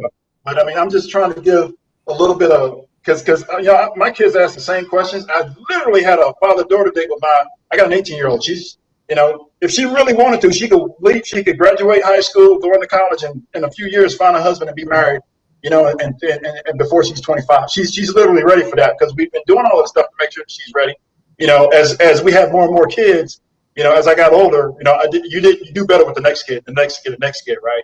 So, I'm not saying I messed up or anything, but I'm just saying by the time you get to the last one, you're like, you got it down pat. So, I mean, I'm literally, like I've done, plus on top of that, I got to approve the guy to include all the other men in the family. She's not out, women aren't out here by themselves looking for husbands, and you aren't out here by yourself looking for wives. That woman, by the way, that you bring to your parents, especially your mother, she's got to be approved by your mother and all the other women in the family. That's on the women's side. Just to get my wife, I had to go through a father, 4 brothers, and a few uncles. Wow. So let me say this way, and then we're gonna get out of here because I've been here like 3 hours. Yeah, I'm gonna drop off. I want to say, okay, that's though. You can hold on for a second. We're gonna leave in just a moment. I just want to say this way, Sway, for me, marriage preserved my life. I think for a lot of people, marriage preserves and covers and protects you in marriage, both men and women. It keeps you keeps you away from a lot of things in this world. It just really does. Of course, you can be married and go do whatever you want to do, but I'm talking about a marriage done right, one that you want to participate in. And then the last thing is this: marriage is what you make it. So it goes back to what you were just saying a moment ago. You said it takes a certain type of person to make that kind of, you didn't say commitment. What was the word you say? Goal, to set that type of goal. If that's the goal you set for yourself, you and your wife, or you, whenever you decide to be married, if you decide to be married, will be exactly what you want it to be, because that will be your goal. And you will set the plan for her. If she can follow that plan, that's exactly how you will be. I am an example of it. And we made all types of mistakes before we got married. I was a single mom, and I'm my husband's second wife. So you name it, we did it. But I was done at 25, and he was second wife at 30. So that was, my husband and I are 5 years apart. So I hope that helps and settles everything. But I got this $5 super chat. Aaron, thank you. He said, what is the reason to get married? The lack of that reason is why folks aren't getting married. Right now, it's just a check on the list. It's just a check on the list of things to do. I just led with why you got. I answered your question, Aaron, without even reading your super chat. Thank you so much for your $5 super chat. But I've given you so many more things in this for reasons why to be married. But for me, it does preserve your life done correctly.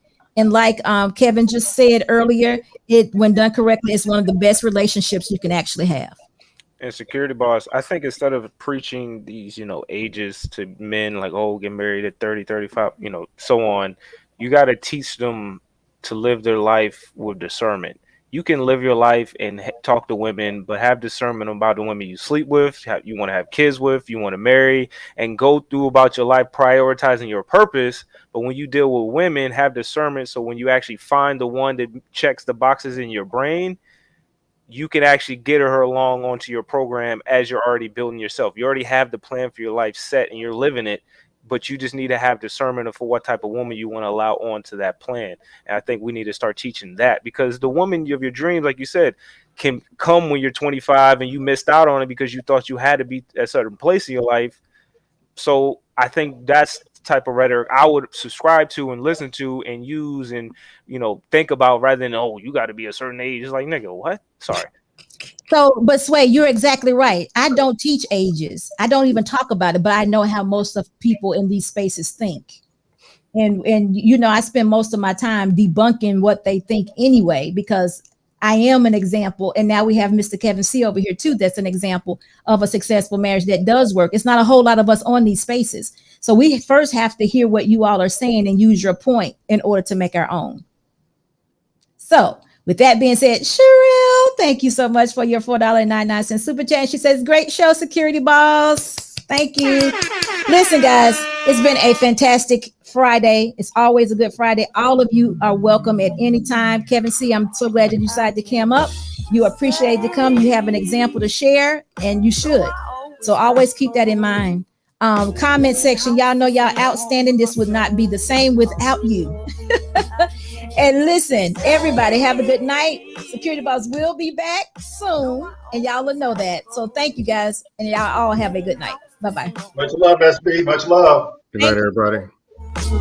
I can't sit still for a minute. I'm so dead set on indifference. Keep it Charlie, stay down with them Dickens. Let's get around like it's the 80s. Right round, let's keep spinning. Let's keep playing these games that we don't want to finish. And I'm sorry if that sounds a bit bitter, but I am to the core. You want the whole damn thing, then you ask him for more. You want that old jive swing, you take up all of the floor. I'm fine with standing at the edge of the door. You be the life of the party, I blend in with the core. You drink it all the Bacardi till the bottle's no more. Let's take it back for this started. You want the love, I don't got it. Got my soul on the road. You screaming stay, please don't go. Don't think it's in me to listen to foe. It's so different with distance we roam into zones where nothing get hurt anymore. I just wish I was home when I stepped through front door, but instead I'm alone and completely unsure. And even though you're screaming out with the best of intentions, I don't get it. Why do you always gotta ask me to stay? Why Why you always gotta go? Playing house, this ain't a home with your soul on the road. Say, why you always gotta go?